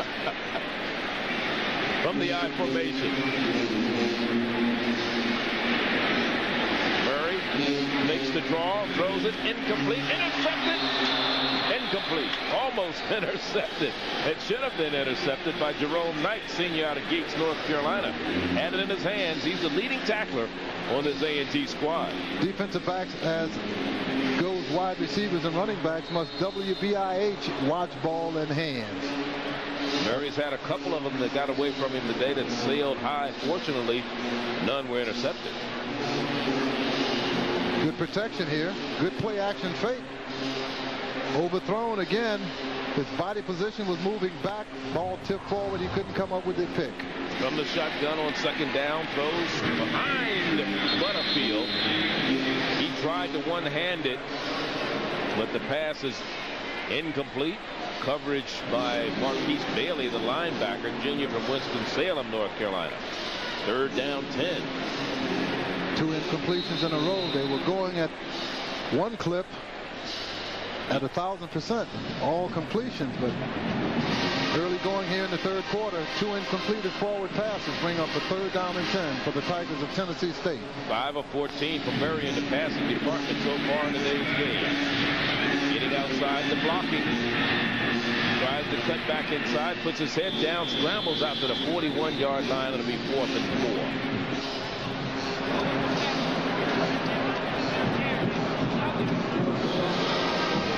Let's watch Chris McNeil defensively going to work and see what happens to him from the defensive side of the ball. Double teamed as always. Look at the speed, look at the strength. Oh, they take him down, don't they? Yes, they do. Make sure he doesn't get in there to the quarterback. Carlo Thomas, the tight end. Here's Maury on that. He runs fast backward as he does forward, doesn't he? Should be a defensive back. Scrambles for his life trying to pick up first down yardage. Came up about 4 yards shy, bring on a 4th down punting situation. Ashley Johnson in Miss Bobble kicked it anyway. Good job. Only the second time today that he's punted. This was bounced on the turf from the center. So that didn't help the situation at all. Certainly didn't find field position on that bobble exchange from the center to the punter. Ashley Johnson, here he is. Good job of stopping it, put his body in front, and alertly a forward step and got a chance to put a foot on it. First down and 10 for the Aggies of North Carolina A&T, their first possession of this, the second half. At the Tennessee State 49-yard line. Burkett in motion. Play action fake. And there's Garrett with the ball. Fumble! And Tennessee State may have a break, finally. And does. Yes, they do. They get the ball back. It was number 92 coming out of there with it. That was Brian Hubbard. It was either Brian Hubbard or Benny Ziegler. One of the two came out with it. Let's see. Good play action fake by number 16, Garrett. He looks upfield looking for an open receiver. Finally has to scramble. Ball poppled out of his hands off of the scrape of his leg. Get a chance to watch it again. He has a man open as he tries to tuck it to run upfield. Off of his leg. Number 58 coming up with a timely recovery. Armand Williams out of Detroit. First down and 10 for the Tigers of Tennessee State.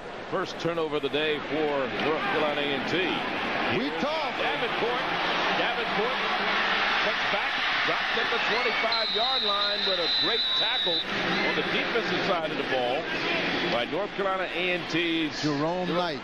Right. He got him. Fine defensive play by Knight. Good move, a toss to the short side of the field. Receivers flank to the right. Toss to number 1, Calvin Davenport, as he tries to put the speed and the moves on Knight. Knight stayed his position, used the sideline as an extra man, and comes up with a timely tackle. First down and 10 at the 30-yard line.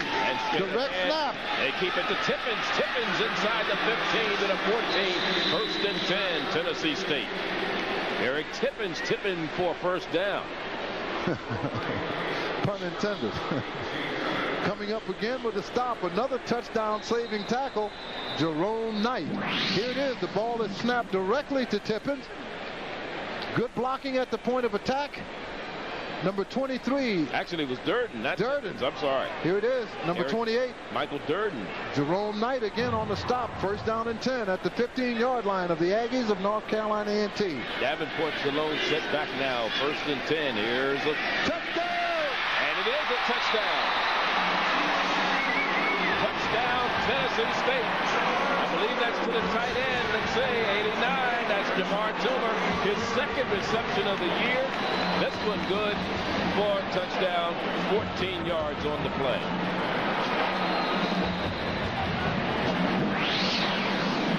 Get a chance to see it again. He's uncovered by the linebacker. A nice soft throw to the tight end. Jamar Toomer gets it into the end zone. Tennessee State on top, 27-21, awaiting the PAT by Buck Billings. Snaps down, gets up. And it is good. 28-21, first lead of the day for the Tigers of Tennessee State, who trailed 21-7 going into the second quarter.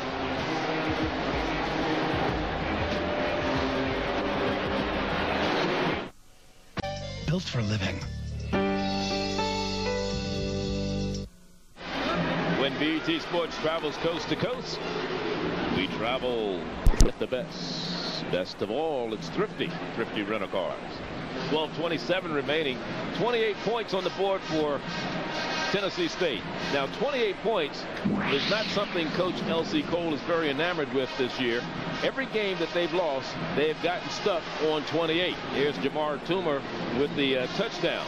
They lost their opening game, the opening game they lost to Florida A&M 43-28. Lost to Jackson State 31-28. Lost to South Carolina State last week 34-28. And right now they're leading 28-21. They got to get off the They got to get off 28. They've been stuck. In fact, they lost the last time they played here in the Circle City Classic was in 1987. They lost 31-28. They've got to get off the schneid, I tell you. He should have missed it or gone for 2. Yeah. But they still have a lot of time to go. More ironic than that is this drive only took a minute. This is the longest drive of the day. 1 minute, 21 seconds, 51 seconds, and 15 seconds. So that drive didn't take, it took a minute. 3 plays, 53 yards after they fumbled the recovery. Recovered the fumble. Fumbled the recovery. They did fumble the recovery, but they recovered the fumble of Garrett. You had a chance to see the offensive coordinator embracing and congratulating Jamar Toomer for that touchdown. A fine catch. On the ground. Knee on the ground. Knee on the ground. 30-yard line. On the return by Chris Caldwell, and that's where the Aggies will go to work. First and 10 at their own 30. It was tied at 21 at halftime. Next week, Tennessee State is at Eastern Kentucky, or I should say play or host Eastern Kentucky at home. Big game. They haven't beaten Eastern Kentucky.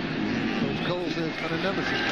6 games left, 3 at home, and they keep the ball on the ground. Schubert was on the carry at times for the Aggies. This will be the 4th road game out of 5 for Tennessee State this year. They don't play many games at home. They have 6 left, only 3 at home. Lamar Carter, outstanding defensive end on the stop. After a gain of about 3 yards, you'll call it 2nd down and 7. Ball at the 33-yard line. The blitz to Bass Knight. Bass Knight on the short side of the field, run out of bounds in front of his own bench. Jared Hillary, one on the men on the stop, along with Lamar Carter. No, that's not Jared Hillary. That's Sterling. Brett Sterling, 55 instead of 5. Just saw 1-5 there. Along with Armand Williams again. It'll be Detroit Benedictine. 3rd down and 1. Ball at the 39. Next week, we will be in Orangeburg, South Carolina. Go Bulldogs. The South Carolina State Bulldogs homecoming as they host the newest member of the Mid-Eastern Athletic Conference, the Spartans of Norfolk State. Next Saturday. Last night, 1st down and more out to the 44-yard line. Pick up a 5 on the carry for Bass Knight, who's been the workhorse out of the backfield for the Aggies. They keep the drive alive. 3rd down is possession down in all of football. If you can convert on 3rd downs, you can pretty much win a lot of your ball games. Good drive, good run, good blocking at the point of attack for the Aggies. 1st down and 10 at their own 45-yard line. The Aggies 24% on 3rd down conversions coming into today's game. As you said, Lem, 1st and 10. Here's the pitch this time. Good blocking. And again, Bass Knight across the field and down to about the 49-yard line of Tennessee State. Armand Williams again on the stop. Called his name quite a few times today. The Benedictine. He's coming out of the game. He's patting himself on the helmet. May have looked like he's got a wing hurt. Looked like his right arm is a bit sensitive there. He's running a bit gingerly with his right hand dangling. Thomas Graham, sophomore out of Louisville, Kentucky, a transfer from the University of Hawaii, replaces him. It's 2nd down and 5. Is Schubert on the counter play. Counted, 1st down. A 1st down at the 45-yard line of Tennessee State. Again, the crispness and the sharpness of their offensive line is blocking great. They're providing good holes for the running back here early going in the 3rd quarter. 10 minutes, 50 seconds to go. They're going to measure it. I believe it's a 1st down according to the spot of the ball. Well, North Carolina A&T against Florida A&M a week from today at home. Then they travel up to Baltimore to meet Morgan State. Then they'll be back in Greensboro for homecoming, a game we'll be doing right here on BET. Then they host Ted White and the Bison of Howard University, another MEAC foe. Homecoming, isn't it? Homecoming 1997 for the Aggies, and we'll be in Greensboro for that one. Last time we were in Greensboro, it was Walker's senior year. It was an overtime game. He won it on a quarterback sneak, 25 yards. That's right. He's a backup in Minnesota with the Vikings right now. It is 1st down and 10. Jets will be here tomorrow in Indianapolis to take on the Colts. We look at last night going straight ahead and inside the 40-yard line to about the 38-yard line.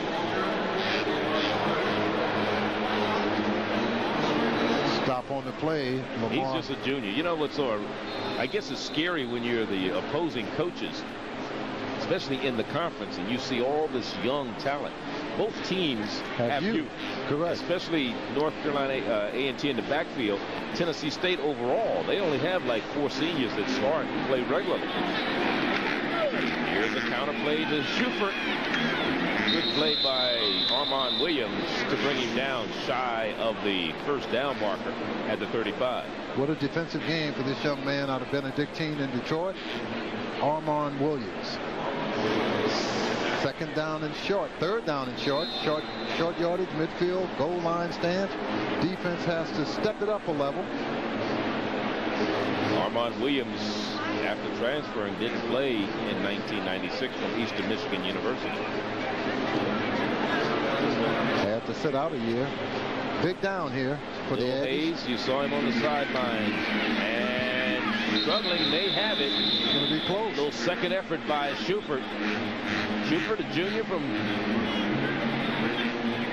Wilmington, North Carolina. Speaking of Bill Hayes, you saw him on the sideline there. He was the 1991 MEAC Coach of the Year.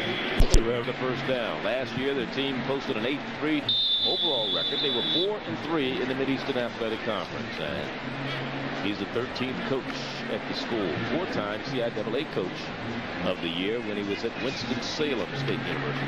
And the winningest coach in Aggie history. Bert Piggott used to have that distinction. Here's Wilson. Counter. And the big fullback, Maurice Smith, all the way down to the 25, and another first down, it looks like. He was ping-ponged by a lot of people, his own men as well. He's only 210 at 6'1", but he carries a big load, doesn't he? Indeed he does. In high school, he rushed for over 2,500 yards. Watch his balance. Here's some opposition, stays on his feet, keeps his knees churning. You see why? Yes. Now Tennessee State calls a timeout because they are being set up perfectly for some play action right now with the way they're running the ball down the field. 28-21 is our score. Tennessee State on top.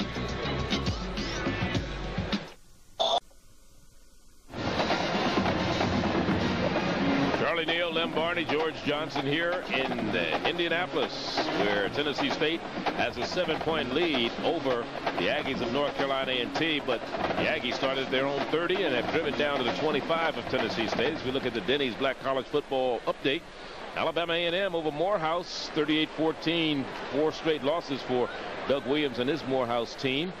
They're now 2-4, while Johnson C. Smith beat Benedict 44-15. Other games, Bethune-Cookman losing to Delaware State up in Dover, Delaware, 35-7. Bowie over Gannon, 10-7. Bowie winning on the road. Florida A&M losing on the road at Hampton, 18-15. And Fayetteville State loses at Durham to North Carolina Central, 38-13. George Quiet, I saw him today, former coach at North Carolina Central. Update brought to you by Denny's, serving the grand value meal. Too big. Intended for his wide receiver, number 85, Chris McLaughlin. Tight end. Bring up a 4th down situation.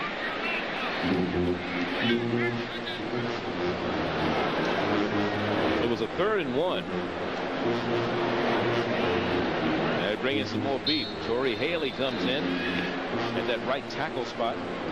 Number 72. They like to run between the tackle. Well, that was a 2nd down play. Correction. So this will be 3rd and 1. One low setback. And the quarterback, Garrett, keeps it, gets the first down.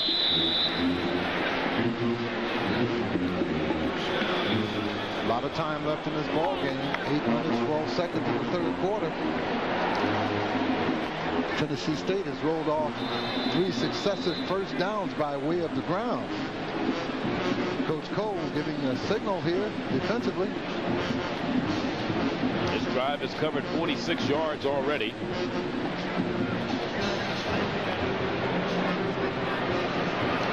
You're right, they're being set up for the play action pass. Another toss. Here's Bass Knight turning the corner. Counted, out of bounds. At about the 12-yard line. Another first down though. By way of the run. Jarek Hillary, the man who bumped him out. Jarek out of Brunswick, Georgia. Converted player, offense to defense. Played some quarterback and a little fullback. As you look at Rodney Woodruff, number 12, and Adon Hall, number 7, backup quarterbacks to Ben Garrett. Now, Rodney Woodruff will go in sometimes, and they'll put Ben Garrett at a receiver spot. That's how good an athlete he is, and throws to him sometimes. Here's Bass Knight at the 5. 2nd down. Gain of 7. Last night the work coming out of the backfield for the Aggies. They threw one pass this whole drive, and that was incomplete. They've kept the ball on the ground. Wholesale substitution for the Tigers of Tennessee State. Last night is over 100 yards in the game. 109. 28 carries. Tennessee State is deploying their goal line defenders. Burkett. Snagged by Armon Williams. Got his ankle, slowed him up, and waited for some help. And they knock him down at about the 4 or the 3. Let's see where they spot it. About the 4-yard line. And it'll be 3rd down. About 2. Here it is. The toss. Burkett coming in motion. Here's Williams with the little trip on the ankle, and then it was Ziegler who finished him off. Good job defensively on the right side for the Tigers of Tennessee State. Big down here for Tennessee State. Last night, stood up. I don't think he got it. Darrell Hinton.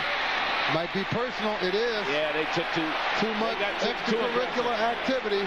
Which didn't make sense. Not at all. They had the man stop, and then they just put a little mustard on there, which they didn't need. No, they didn't, Charlie. He's going to give him a personal foul for giving the run of the business. First and goal.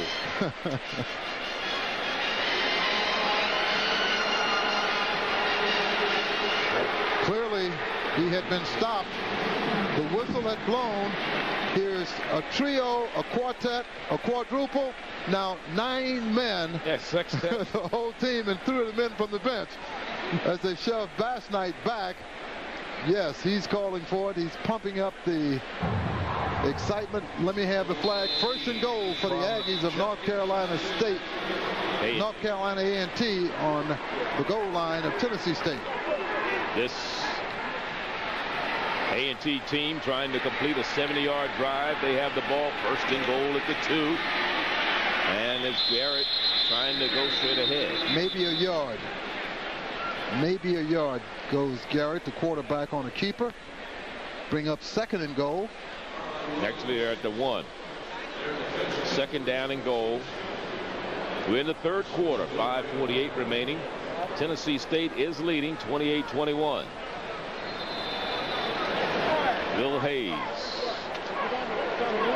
21st year as a head coach. It's plenty showers, man. 22nd year, actually. That's still a plenty showers. Yeah, 63% winning percentage. Outstanding. Shuford is the back, set behind Garrett, who surges ahead. Touchdown, North Carolina A&T. Ben Garrett, his first rushing touchdown this year, and they're 1 point away from tying the game up. Completing a 70-yard drive. Took a lot of time off the clock. Probably about close to 7 minutes. 6:58 to be exact. To my resident clock keeper, Derek. Good control drive engineered by Ben Garnett, who got it into the end zone. Garrett. And the left-footed Matt Baldwin puts it through the uprights. And the 17-play, 70-yard drive that covered 6 minutes and 58 seconds has it all tied again. And I believe in comfortable shoes.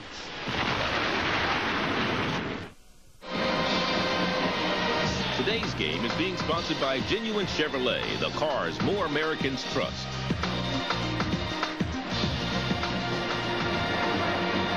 As Coach Keiss, you saw him talking to his special teams. He's a special teams coach and receivers coach at Texas Southern University, formerly, at Tennessee State University, formerly at Southern University. Here it is, the immovable force against the immovable object.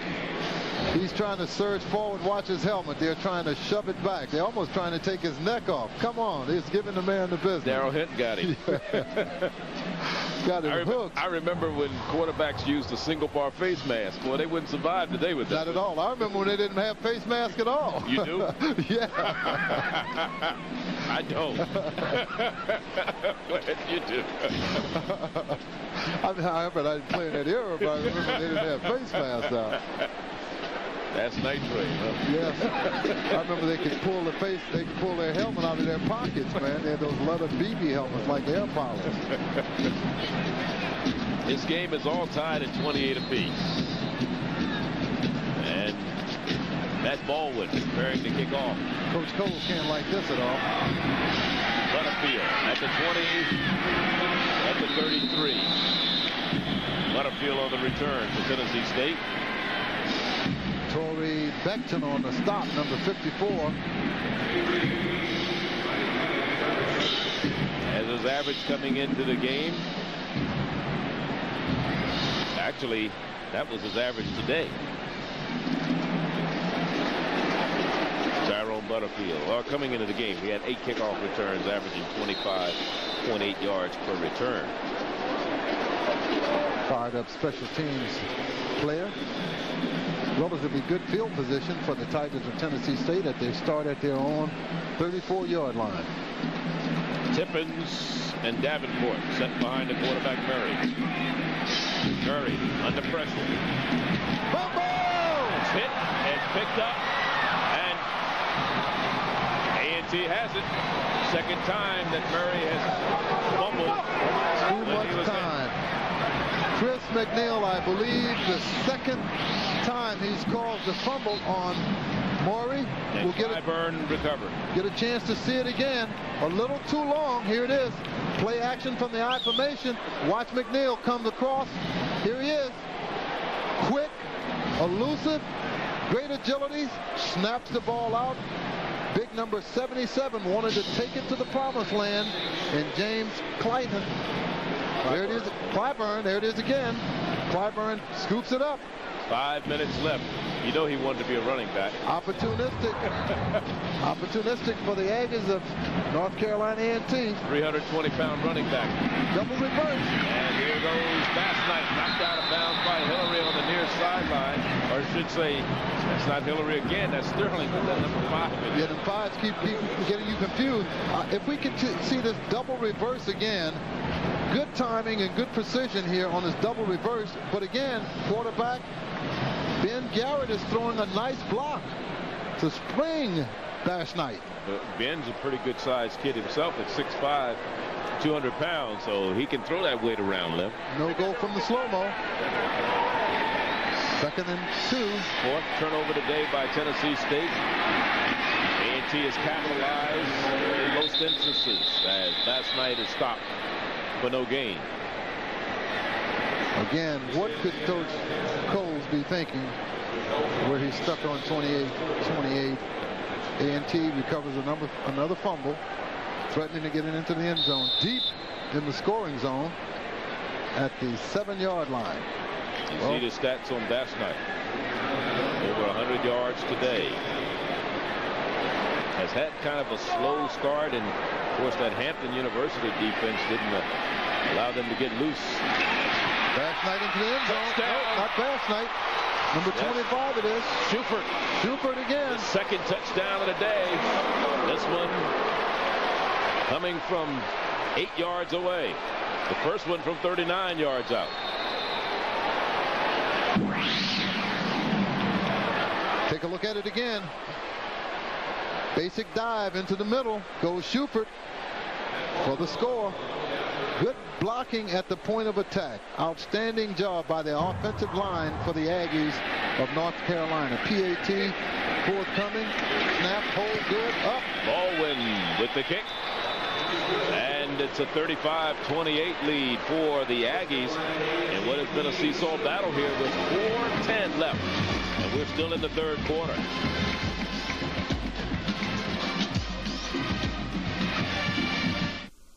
Understands life. Aggies just took advantage of another turnover and have taken the lead again, 35-28 here in the third quarter. Let's go down to the sideline. George Johnson is standing by. All right, thank you very much, Charlie. You know, another example of how many great people come to this ball game. Standing with me right now is Chris Huffins, a member of the Olympic team. This past Olympic team that was down in Atlanta. Did I say Huffins or? Well, anyway, Chris Huffins standing with me right now at the Catholic. What brings you here? Well, yeah, I'm from Indianapolis. I went to high school here, and they're actually going to honor me in about 5 minutes. But I mean, I love coming to the games. I love the Black College rivalries. And what's funny is A&T's playing, and I just moved to Winston-Salem, North Carolina. So you know, I got somebody to cheer for too. See, people don't know though. He's in Winston-Salem working. Okay, what are you doing working? And tell us everybody what your job is in Winston-Salem. I'm a decathlete. I train 6 to 8 hours a day, and that's about it. That's it. Now see, that's that. I'm in a newlywed. So you know, between that, you know, the wife and the work, that's it. That's a lot of work. It's a lot of pressure. Thank you, Charlie. Lim said that's a lot of pressure. 4 turnovers today for Tennessee State. North Carolina A&T has taken 3 of them and used them to their advantage, scoring touchdowns. And right now they have the lead 35-28. A&T kicking off, going to the far sideline again. Coming to Broom, the up man, RCA Broom. He's knocked down right at the 34-yard line. Smothered on a double team tackle by number 81, David Hunt.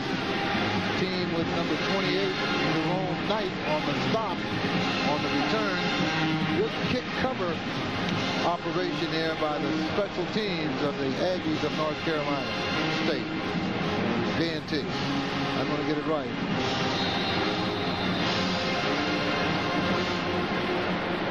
Leon Murray.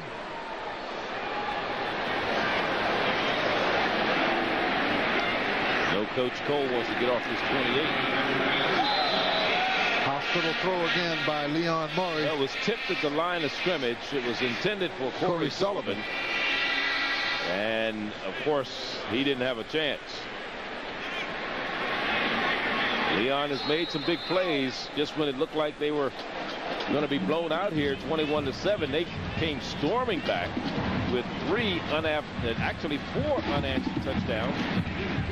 Here he is again. Murray scrambling out. There's a holding penalty. Now RCA Broom needs to block somebody, and now a good long run, and Murray steps out of bounds, and another flag goes down. Holding, I'm sure, back about the 31-yard line. I'm not sure if this is not a holding also about the 38-yard line. The 38-yard line of North Carolina A&T. Again, the first penalty is at the 31-yard line of Tennessee State. Here comes the procedure.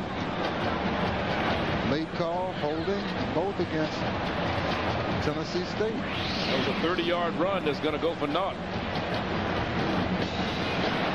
Good scrambling ability here by Leon Murray. Wisely takes it out of bounds. On the offense, the decline. Illegal procedure on the offense.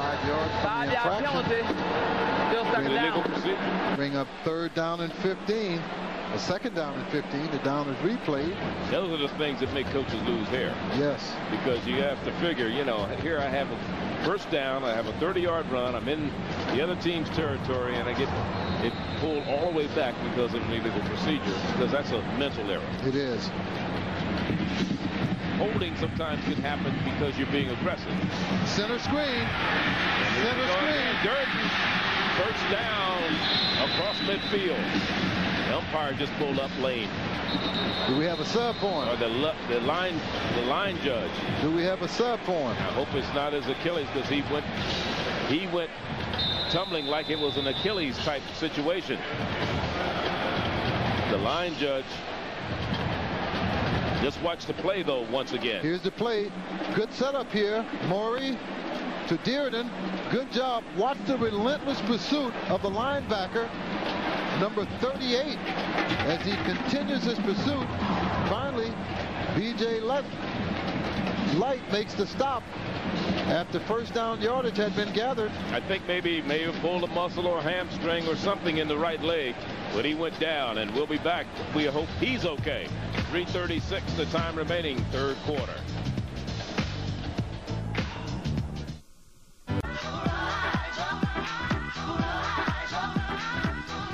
And of course, our 2nd season of American Basketball League kicks off here on BET on December 6th. We'll be in Columbus, Ohio, as the defending ABL champ Columbus Quest host the Atlanta team, which will be coached by Teresa Edwards this year, the Olympian. She's going to be a player coach.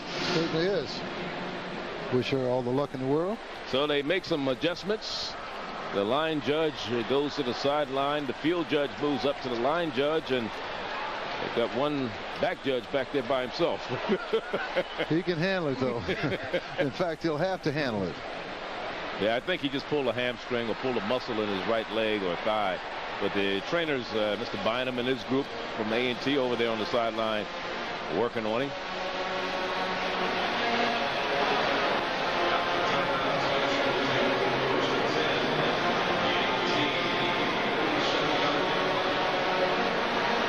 AstroTurf is fast for the officials as well. Too fast. Yes. Time resumes. 3 minutes, 34 seconds remaining in this, the third quarter. 17 seconds on the game clock. That was a 25-yard run or screen. And it was. Going for it all. Could be picked up. It won't matter because he's out of bounds. Plus the receiver had gone out of bounds and tried to come back in. Correct. That was Butterfield. Good job defensively. And Jerome Knight was out of bounds when he came over the interception. So the pass goes incomplete. And it'll make it 2nd down and 10. 3:13. The clock stops with the incompletion.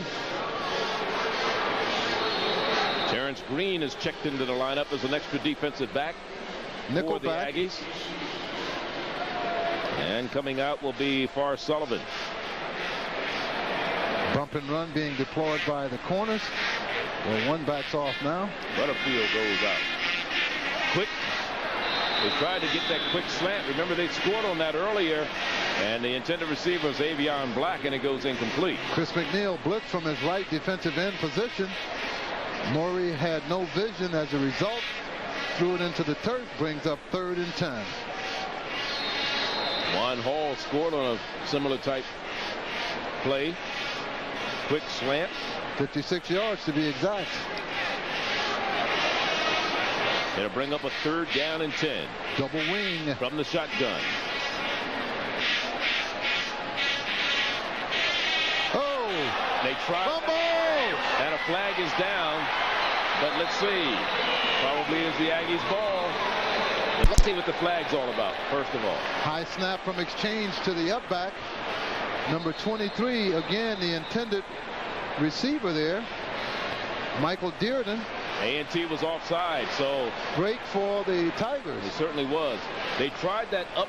They were going to shift it to the up back and let him just run. I tried that earlier, but somebody offside on the defense. The change of snap from the center was a bit high. And plus, still 3rd down. The defense was in there pretty quick. It didn't give him a chance to even recover the ball. Correct. Here it is again.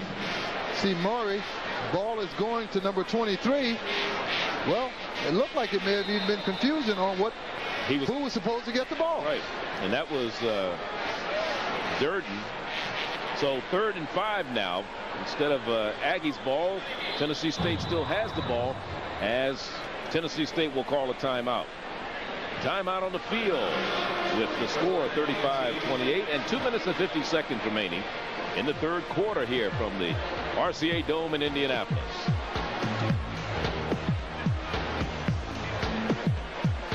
How long?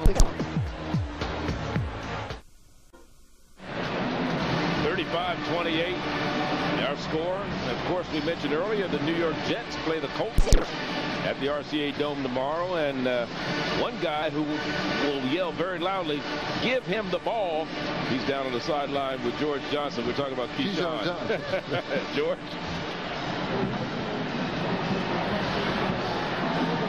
Hello, George. Well, maybe he's waiting for the ball. Maybe he's waiting for the ball. Maybe they won't give him the ball.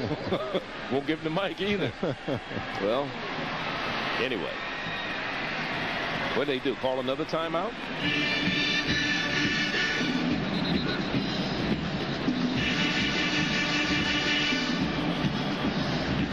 Oh, they went back to the sideline. Well, one thing or another's happening here. Let's go down to George. Now they're coming back. George, are you there? I am here with Keyshawn Johnson. Hey, why don't you hold up a minute? With the New York Jets. Hey, George, why don't you hold up a minute? I'm glad to be here. You know, I know you're in town because you got a football game tomorrow, but you wandered over to this right here. What you think about this Circle City Classic, all these folk around? I think it's wonderful. You know, I've never seen as many black people come together. This is the first time I've ever been to a black college football game, so it's real interesting to me. See, I know you went to USC, so you used to a lot of folks at a game, but this is kind of a different atmosphere. What do you think about this atmosphere? It's different. I mean, it is different. I'm not used to all my people at a game, right, you know. Right. So it's you know, I'm happy about it. I like it a lot. Now in a kind of way, I wish I went to a black school because I see it's a lot of things that I missed. Right. How about the Jets, man? Y'all turned it around. Y'all playing pretty good football right now. Oh, yeah, we're getting it done. You know, we're going to come in here tomorrow and hopefully beat the Colts and, you know, get off to a better start and start at 4-2. Okay, well, listen, I'm gonna let you watch this game, you know what I'm saying, because you really, you know, wanted me to get in and get out so you can check out the action. Back to you, Charlie. All right, I hope they give him the ball. He doesn't need any more books, right? No, he doesn't. Tennessee State did pick up the first down with the pass to the tight end, Carlo Thomas. They're finally hitting the tight ends in this game. Jamar Toomer's had a reception. Carlo Thomas with one. Now here's Murray with a naked quarterback reverse. And he goes out of bounds. Right at about the 22-yard line. Forrest Sullivan on the stop, linebacker out of Winston-Salem, North Carolina. Carver High. Good run by Leon Murray. Pickup of about 7 yards, we'll call it. 3rd down and 3. Here's Murray on this scamper. Looked like he almost attempted to break it back inside the field, but wisely enough, he got it out of bounds. This drive started at their own 33. 1:45 to go in the 3rd quarter. Juan Hall was uncovered over here. Finally, somebody picked him up. And the pass is complete on the little jump pass to the tight end, Jamar Toomer, but not enough for the first down. They almost went to sleep on Juan Hall over here, and at the last moment, someone woke up and said, hey, we better get on this guy. Good converge by the secondary linebacker and a defensive back. There he is. He's been playing an active game. Number 28, Jerome Knight. Billings will come on to attempt the field goal.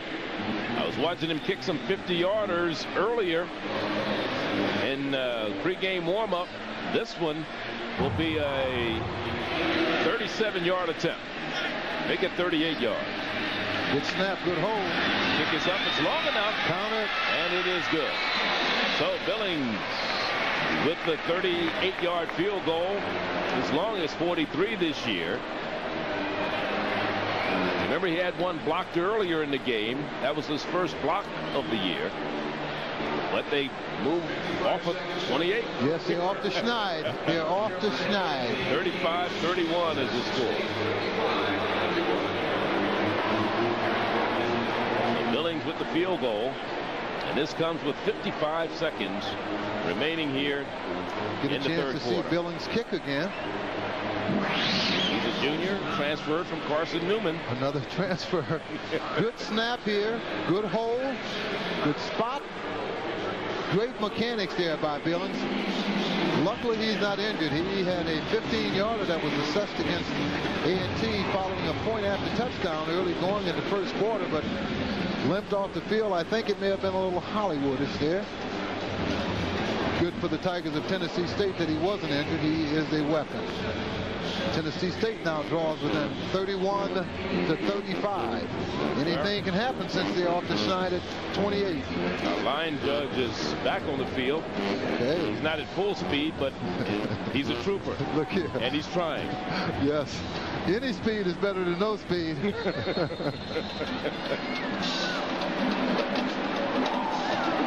The kick comes to the near side to Caldwell. It is out of bounds.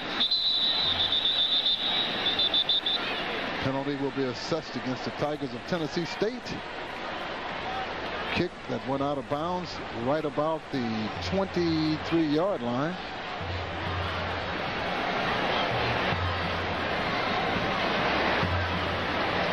As you look at Murray on the sideline, they're working on him. He grew up.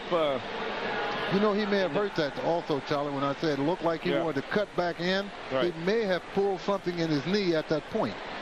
Murray grew up in Cincinnati, but while his folks are now living in Shreveport, Louisiana. 6'3", 195 sophomore. Transferred from Pitt, 95. 1st and 10. On the counter, Burkett. He's not a room. Touchdown. Touchdown. Forget it. That one. Forget it. He will not be caught. Forget it. Today. Forget it. First play from scrimmage. 65 yards. Burkett, his 2nd touchdown today. They're racking up the numbers in total yardage, especially after that long run. 316. Watch the blocking at the point of attack. Old wing T, very reminiscent of the Grambling offensive thrust. A convoy of blockers in front of Perquette.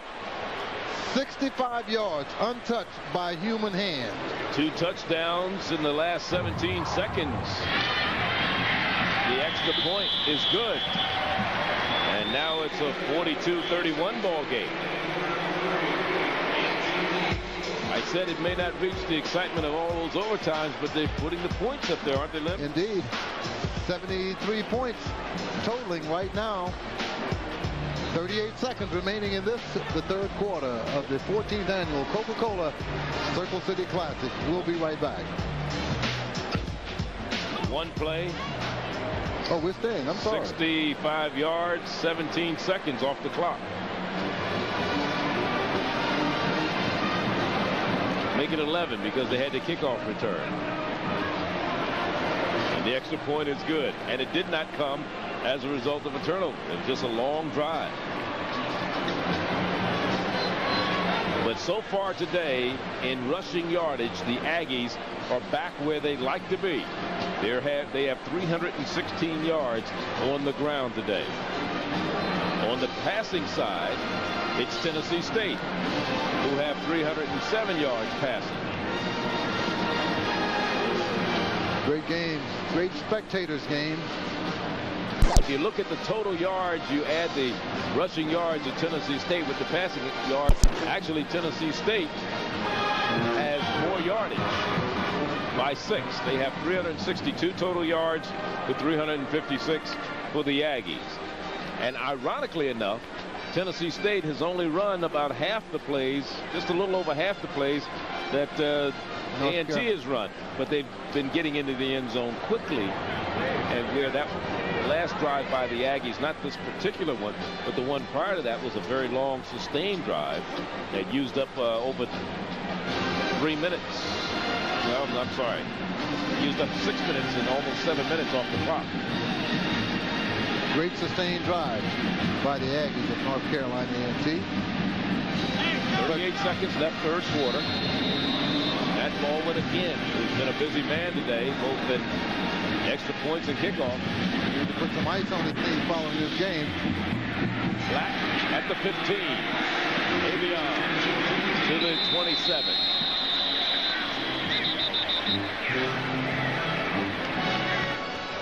Perhaps Davenport or Butterfield may be winged a bit because I haven't seen them on the kick return team the last couple of times the Aggies have kicked the ball off. They're a deadly return, man. No, you haven't seen Crawford either. He's the other one that's ranked very high nationally as far as kick returners are concerned. Butterfield, however, is in the game as he's flanked out to the left offensively. 30 seconds left in the third quarter. 42-31 is our score. Murray back to pass, stands in there. Out of bounds. Second no good interception for Jerome Knight. Fine coverage by a free safety. And again, Butterfield was out of bounds. Could not catch it at all if he had a chance to. He cannot go out of bounds and come back in and catch the ball unless it's tipped by one of the opposing receivers or one of the opposing defenders. Here it is. Or he's bumped out. Correct. Here it is. Again, great coverage, great ground recovery by Jerome Knight. 2nd and 10. On the draw play, Davenport out to about the 28-29-yard line. It'll be third down, a gain of 2 and 8. Number 96 coming up defensively on the stop. Pelshak. Big fellow. We talked about him. From Garinger High in Charlotte, North Carolina.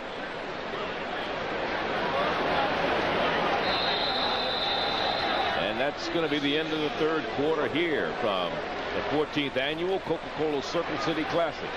The RCA Dome in Indianapolis. 15 minutes of football to go, barring any overtime. And we'll be back.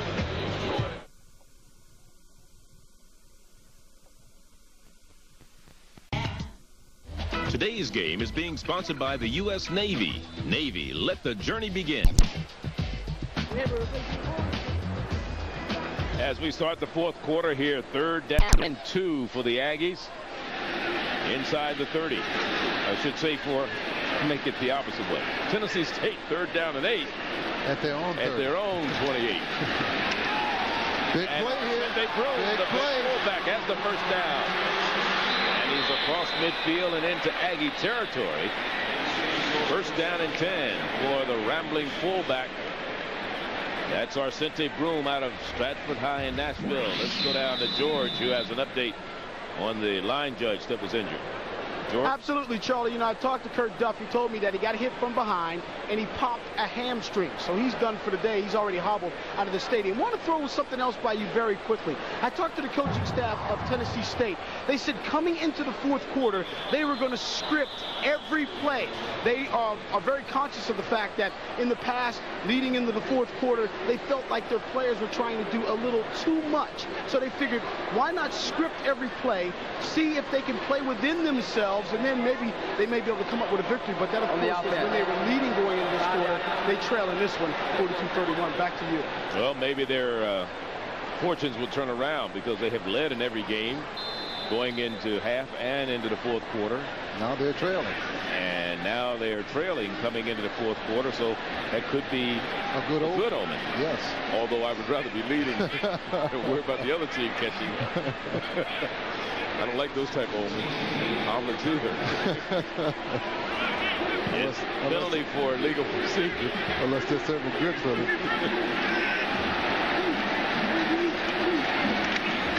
Here's Durden on the counter play. 2nd down and 11, we'll call it. Let's look at 3rd quarter stats now. They've amassed quite a few yards. 307 yards passing for Tennessee State. 316 yards rushing for the Aggies. The penalties, both teams 1 for 7, 1 for 8. 4 turnovers for Tennessee State, only 1 for the Aggies. But the 12-minute difference in the time of possession, basically because they're a running team. And the 4 turnovers for Tennessee State. And Murray brought down from behind. Guess who? Chris McNeil from the defensive end spot. Transfer out of North Carolina State from Thomasville, North Carolina. He's one of those guys that will make a quarterback rush his passes, or either he will make you fumble the ball, which has happened a couple times. Look at him. Power rusher, speed rusher. And he's got Pelshak on the other side, creating problems over there also. The other defensive end. And then Clyburn and Robert Williams in the middle holding everybody up. Those 3rd quarter stats are brought to you. Fumble again. $1,700 Guess who? Store. Fumble anyway. Guess who on the stop? Chris McNeil. What a whale of a ball game this young man has played today. So when you start thinking about MVPs of this game, there are a lot of people who come to mind. Last night being one, but you have to look at McNeil. Last play he came from the right side. This play he comes from the left side, makes the hit and causes the fumble. However, ball carrier was down, quarterback was down, so it wasn't a fumble. Ground cannot cause a fumble. Brings up a 4th down and about 20, a punting situation. This trickery? Yes, it is.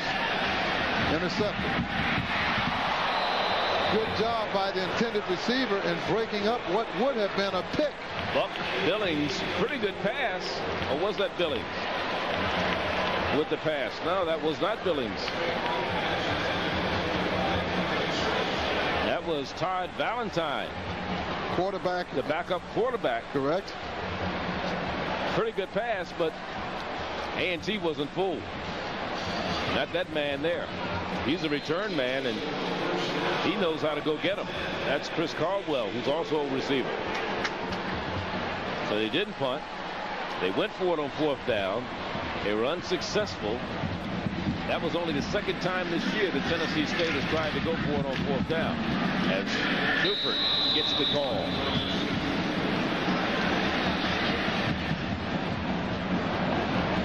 From the Tennessee State 44-yard line.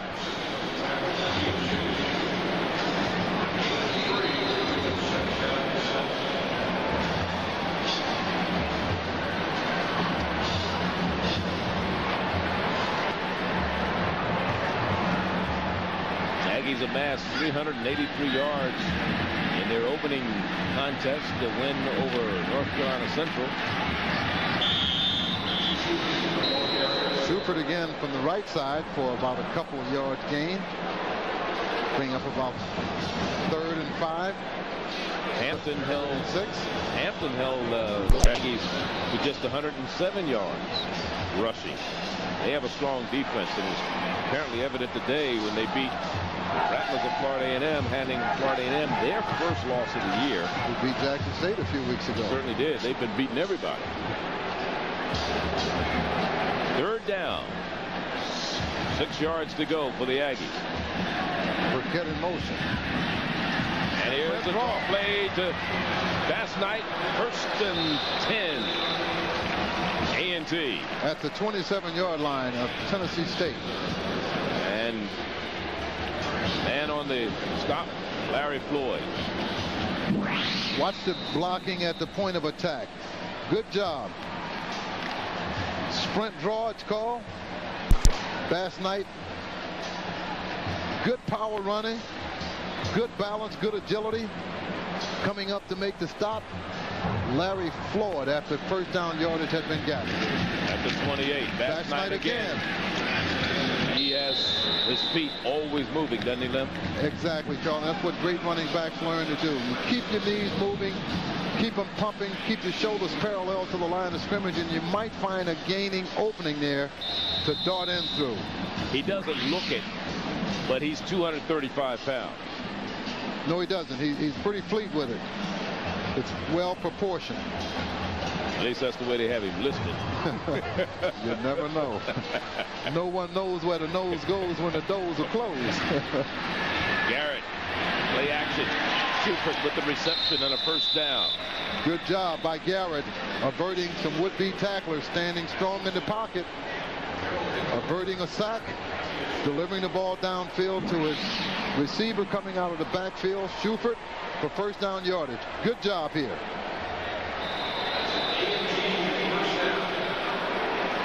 Good throw and catch combination.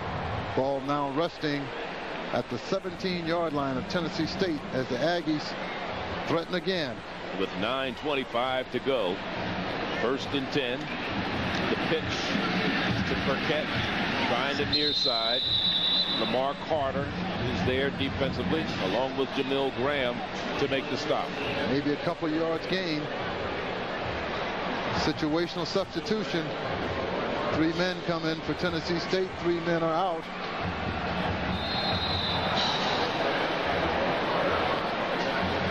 That'll bring up 2nd down and 9.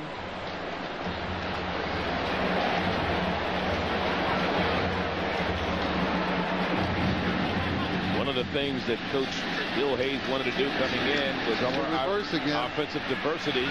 They didn't fool him any time with that, with Floyd coming up to make the stop. Floyd stayed at home. They wanted more offensive diversity from his team, basically to stop them from stacking the line to stop the run. Correct. Because that's what people will do against you. And that play action has loosened it up, and they've done a pretty good job, reverses and things of this nature, although it was a pretty big loss on that play. Timeout is being called by the Aggies. And Coach Bill Hayes and Ben Garrett are going to talk things over. We'll watch how Mr. Floyd diagnosed this play.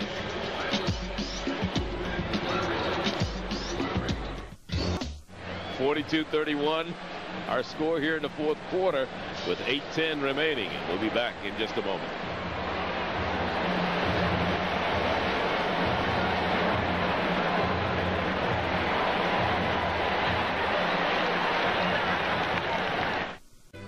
Now you can eat. L.C. Cole got away from the 28, but still has that sinking feeling. 42-31, and the Aggies threatening. Let's go down to George Johnson on the sideline. All right, thank you very much, Charlie. Joined now by former North Carolina A&T punter Monty Key. And what's happening, man? How you doing? Doing fine. How are you doing? Good, good. How you think this team is playing? They got a nice lead right now. They're doing pretty good. You know, they got a tough team. You know, got a lot of quickness out there. You know, good defense. They're playing real strong. Now, you yourself used to play for this club, and then you signed a free agent with the New York Jets, unable to stay with the team, but you had, I guess, a tough situation trying to beat out a 13-year vet. Oh yeah. For kickers, it takes a little bit longer than regular players. I just need a little bit more experience. I'll be back in there. Now, I would attribute this to Lem. I wonder if Lem would say that, punters aren't real athletes. They just come out and kick. Is that true? No, it's not true. I also played basketball and ran track in college too. So I do a lot of different things. Okay. I'm not the typical prototype of a kicker. Okay. Good talking to you, man. See, man, my coaches, even punters can play ball. George, I never would say that. I've always said that special teams play a vital part in the game. The ball is kicked more than it is thrown or ran most of the time. Great turnover here. In the meantime, it's a 4th down play, and Matt Baldwin was attempting a 35-yard field goal, which was blocked. And now the score remains the same. 42-31. 42-31, and Tennessee State will get the ball back at their own 30-yard line. A good key here for the defense for North Carolina A&T was Chris McNeil coming on the field, pumping up his defensive squad, saying, let's go, we can do it again. So they had the ball, that is the Aggies in good field position from the Tennessee State 14, I should say 44, got down to the 18, but were stalled, tried the field goal, it was blocked, and now Tennessee State has the ball. 1st down and 10 at their own 30, trailing by 11 points. New quarterback in, and he just lost an interception into the air of Josh Rogers. Rogers down and finally brought down by the quarterback, I believe, who threw the interception. Quarterback was Todd Valentine. First play, first pass, intercepted.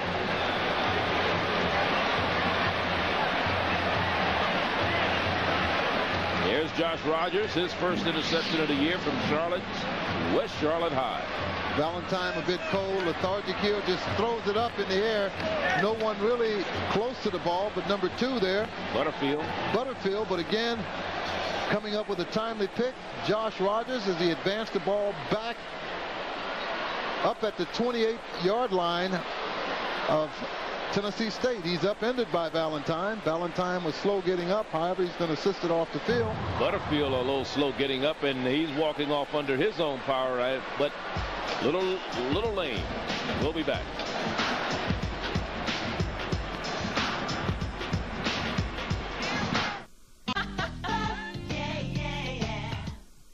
Hotel accommodations provided by AmeriSuites Indianapolis, within walking distance of the Keystone Fashion Mall. They offer comfort and convenience for business or pleasure. They have an excellent staff waiting to provide you with service you deserve. For your next successful meeting or superb suite accommodations, call AmeriSuites at 800-833-1516. Coming into today's game, A&T doing a great job in the giveaway takeaway department. Tennessee State, meantime, have turned the ball over 13 times. If they keep the ball on the ground once again, that is the Aggies of A&T. So add 5 more turnovers in today's ball game. That gives them 18 for the season, as Bass Knight got the call that time. Meanwhile, the Aggies of A&T defensively on the giveaway or the takeaway department, they had recovered 4 opponents' fumbles and had intercepted the opposition's passes twice for a total of 6 turnovers, but they have, again, like I said, 5 in this ball game. 2nd down. Again, they keep the ball on the ground, running straight ahead, which has been their bread and butter so far this afternoon. They've amassed a lot of yards. There's Shuford on the carry this time. Shuford with almost 100 yards. He's got 85 or 86. Burkett with 85. And Mike Bass Knight with 127. So you might have 3 100-yard rushes in this ball game. Wouldn't surprise me. It is 2nd down. Bass Knight. And he's over 130 yards on 3rd and 1. inside the 15 to the 12-yard line. Clock ticking down, under 6 minutes to go.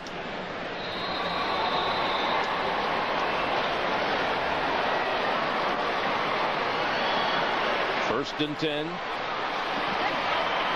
Bass Knight with another 6 yards, down to 134 yards rushing.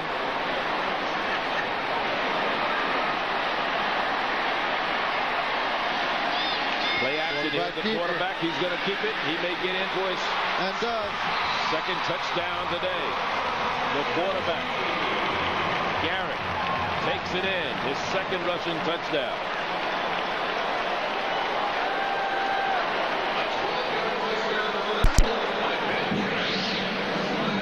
Get a chance to see the good play action fake here.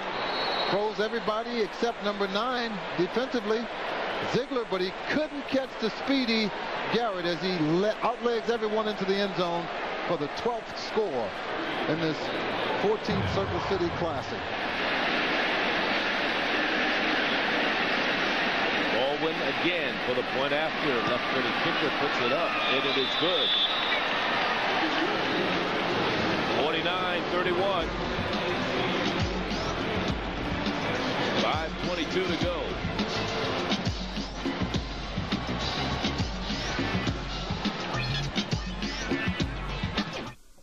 Genuine Chevrolet, the cars more Americans trust. Player of the game this week in our game of the week, Michael Bass Knight, the junior from Norfolk, Virginia, and Booker T. Washington High, who has made a living here at A&T. Had a great game so far today. Over 130 yards, 134 rushing, a couple of yard long touchdown. Here's a touchdown run of 42 yards. That opened the scoring in the opening drive. And Michael Bass Knight is our player of the game, brought to you by 1-800-COLLECT. We call collect today. There is Michael Bass Knight. Rushing touchdown today. That started the scoring off 7-0. But the Aggies have scored 28 points off of 4 turnovers by Tennessee State. Oh, 5 turnovers, but 28 points resulted. It took advantage of 4 of those 5 turnovers. Very opportunistic. Fine Aggie team coached by Bill Hayes.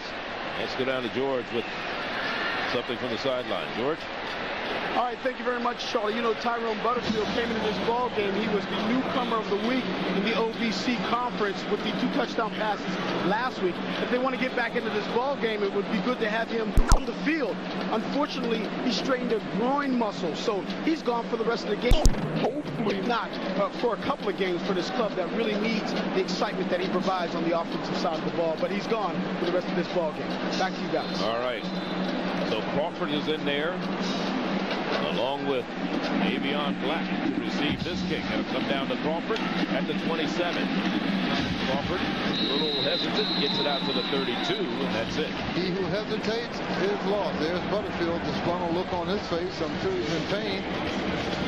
Jay Reed, number 52 on the kick cover team, makes the stop as Tennessee State takes over at their own 33-yard line. With 5:15 to go and down by a score of 49-31. That's a lot to make up. 18 points. But it can be done.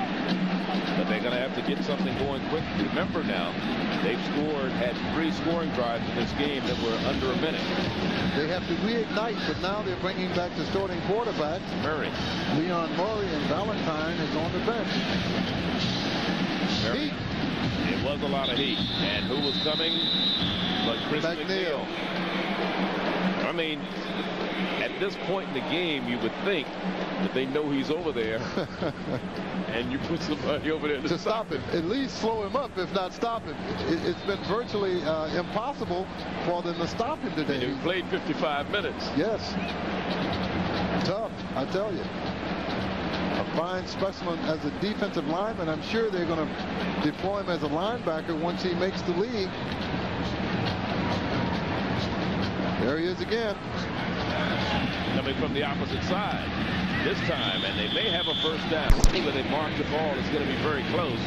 They have the completion to Eric Tippins, and I believe they have the first down. See, the thing is, what creates so much havoc is the way they use him. and they move him from side to side. One time he'll line up on the right side, or your left side. The other time he'll line up on the opposite side, so you never know where he's coming from. They disguise it so well.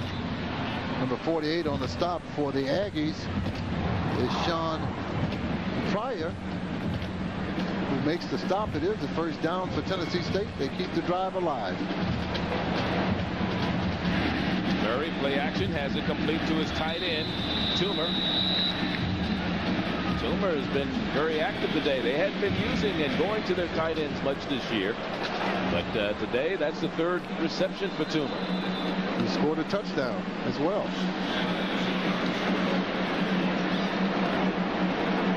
22 yards and a touchdown, as you said, man.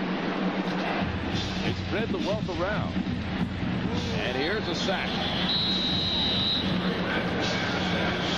Number 94, Charles Alexander. Sophomore out of Sanford, Florida. Or Sanford, North Carolina, rather. Third down.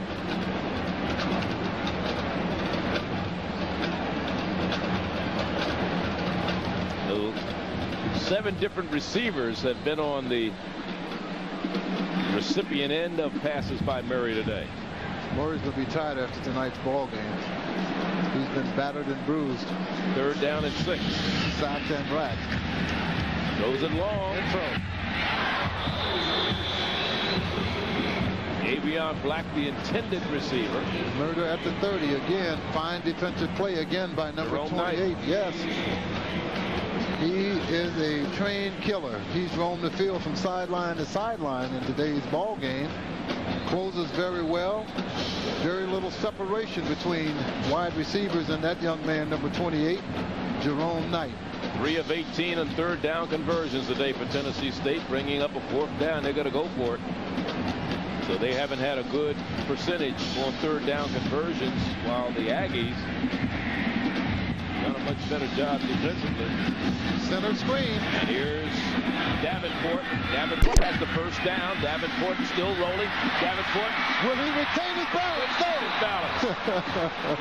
Harvey got him at about the 20. That's that invisible turf man. Harvey got him, I tell you. You got to pick him up. He was trying. Indeed. He was trying. So big fourth down play on the little center screen. And they pick up big yards on that pass play to Davenport. Big yards indeed, Charlie. Just a superb run. Now the Aggies call a timeout with 3:32 remaining. Timeout on the field. 49-31 is our score. We're at the 14th annual Coca-Cola Circle City Classic.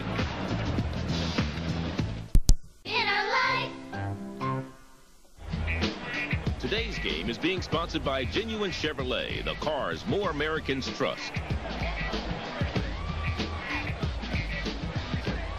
3:32 remaining. Coach L.C. Cole talking to his offense.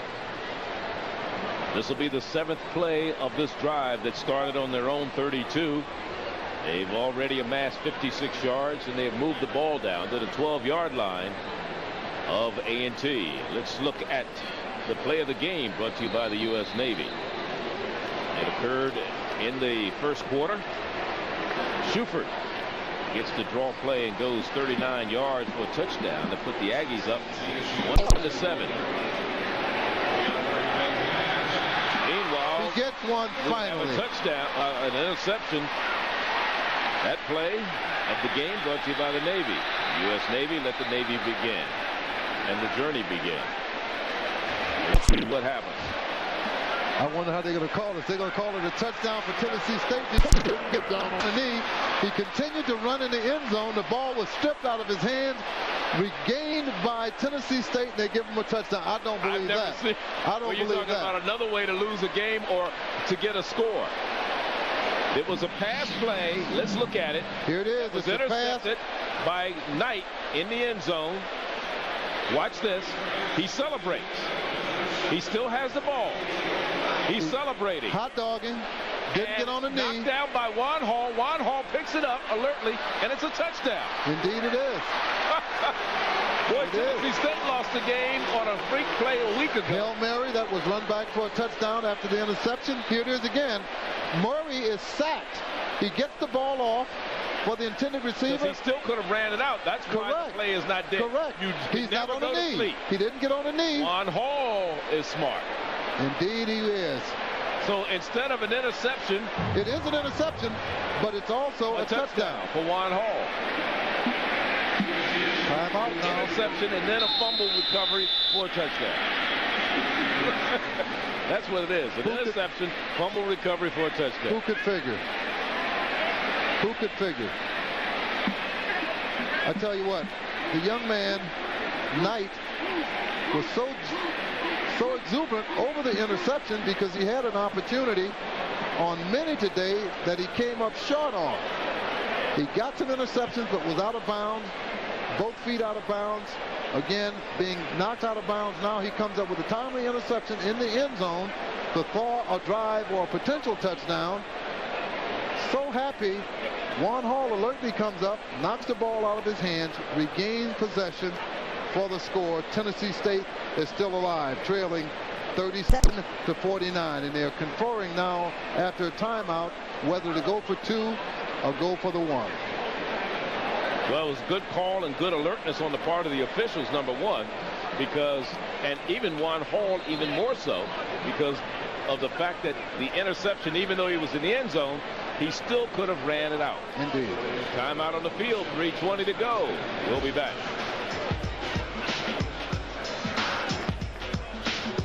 Camelot Music. No one knows music better. 37-49 to score. 12-point difference in the ball game. And while we were away, the Tennessee State Tigers went for a 2-point conversion, but it was failed. They tried to pass it. All went out of the end zone. As you look at Juan Hall, kind of a hero right now.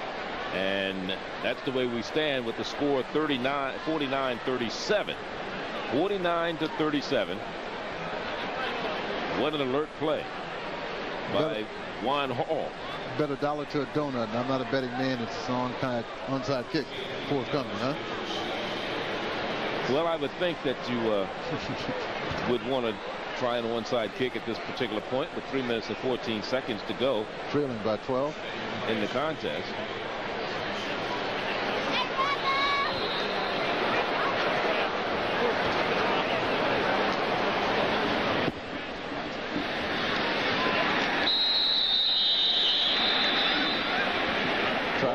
I'll tell you something else that happened there is that they ran the clock on the 2-point conversion because the score came with 3 minutes and 20 seconds to go, and now the clock's down to 3:10, and they had an onside kick that lasted all of 6 seconds.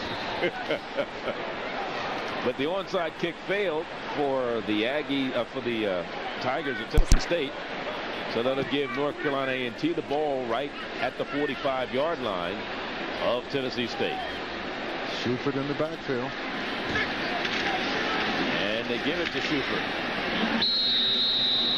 who is stopped by Sterling.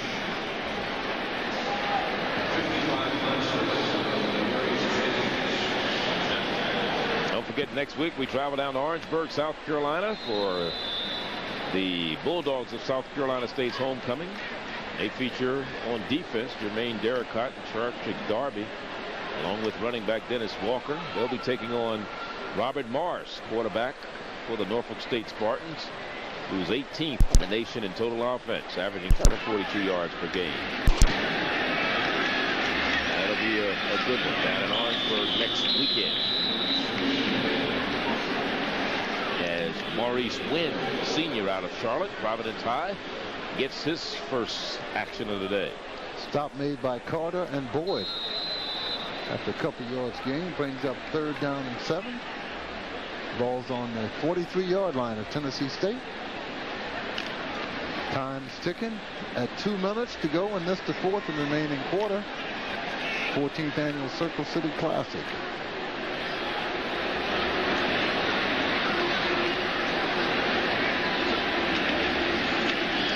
Again, they keep the ball on the ground.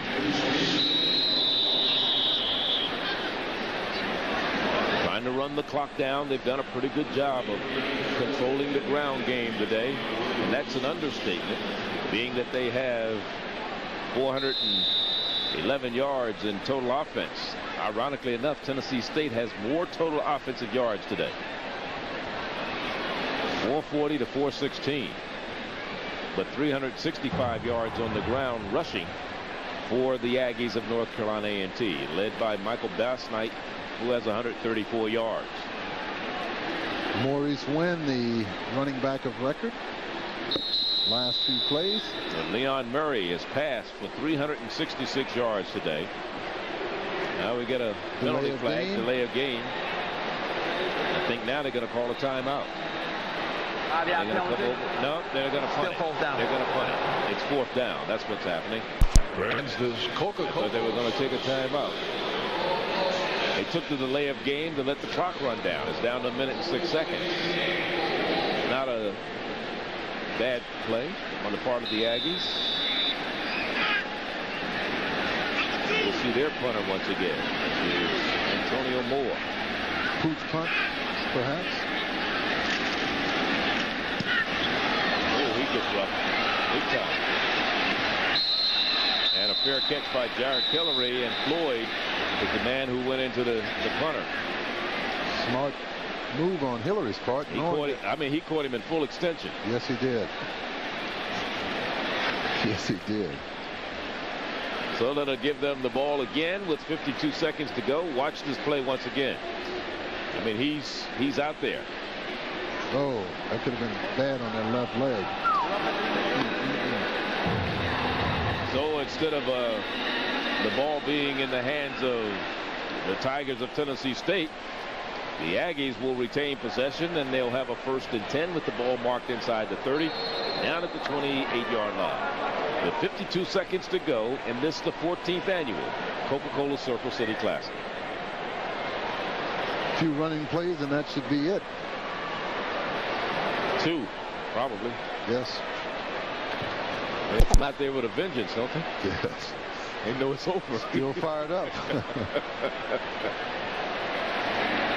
Again, they give it to Wynn. Maurice Wynn. 3 carries for him today.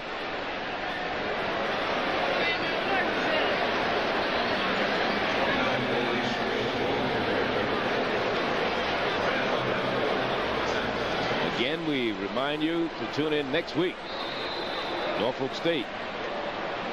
Charles Burnett, Robert Morris, Lydell Finley, their specialists in kickoff and punt returns, travel down to Orangeburg to take on Dennis Walker, Chartrick Darby, Jermaine Derricott. Be a good one. And that's going to be it from Indianapolis and this Circle City Classic, as the Aggies, they dumped the water on Coach Bill Hayes, and they've hoisted him on their shoulder. And we'll be back with post-game activities from Indianapolis in just a moment.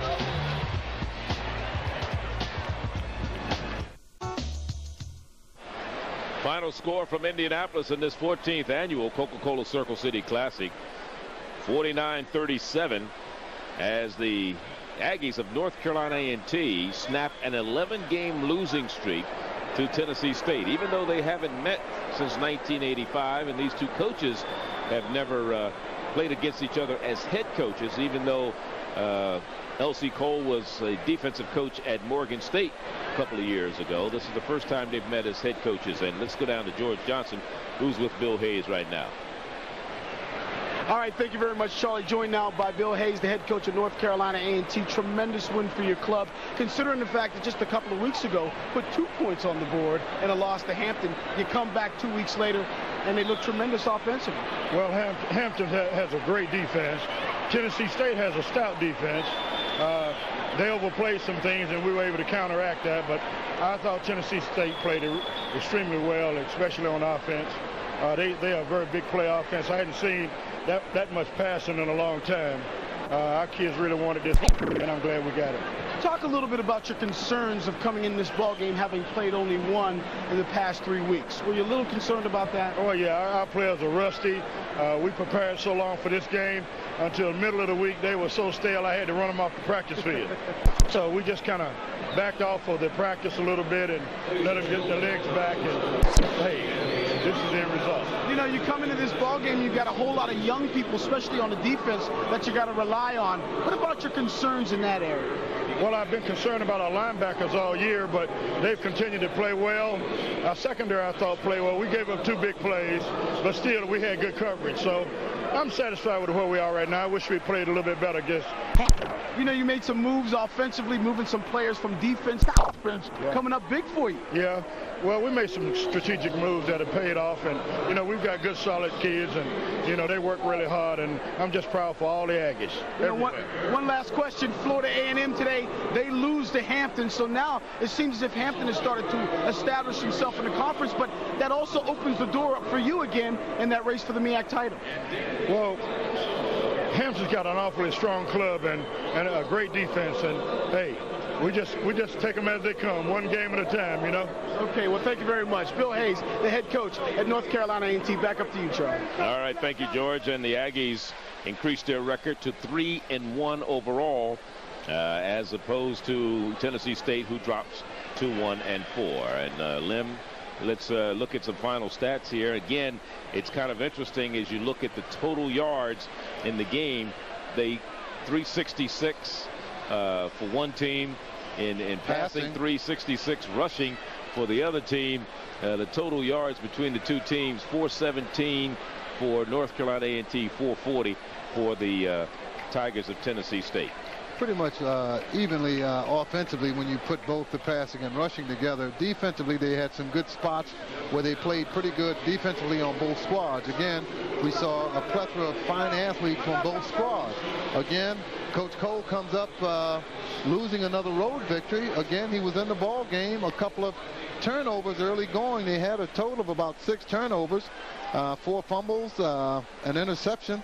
But again, he was in the ball game. But again, Coach Bill Hayes and the Aggies of North Carolina A&T fought to the bitter end and came out ahead 49-37. All right, that'll wrap it up for us from this 14th annual Coca-Cola Circle City Classic from the RCA Dome in Indianapolis. For Lim Barney, George Johnson, and all the BET sports staff, this is Charlie Neal saying so long. We'll see you next week in Orangeburg.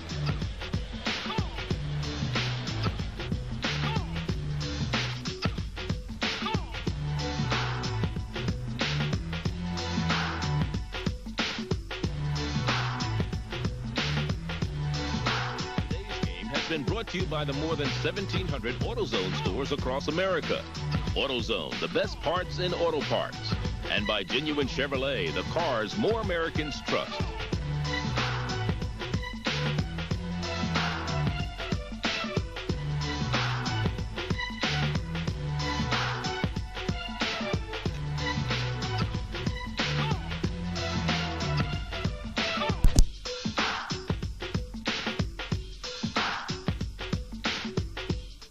For any drug involvement are tough, with no parole, ever.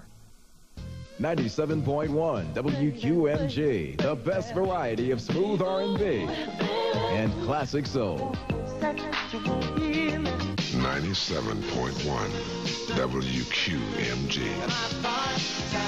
Home of the Tom Joyner Morning Show. The best variety of smooth R&B and classic soul. 97.1 WQMG. Welcome back to the second hour of the Planet Groove Top 20 Countdown. I'm your host, Rachel, and we are jamming. Let's continue with the group who joined us yesterday at the Soul Food Party. With What About It?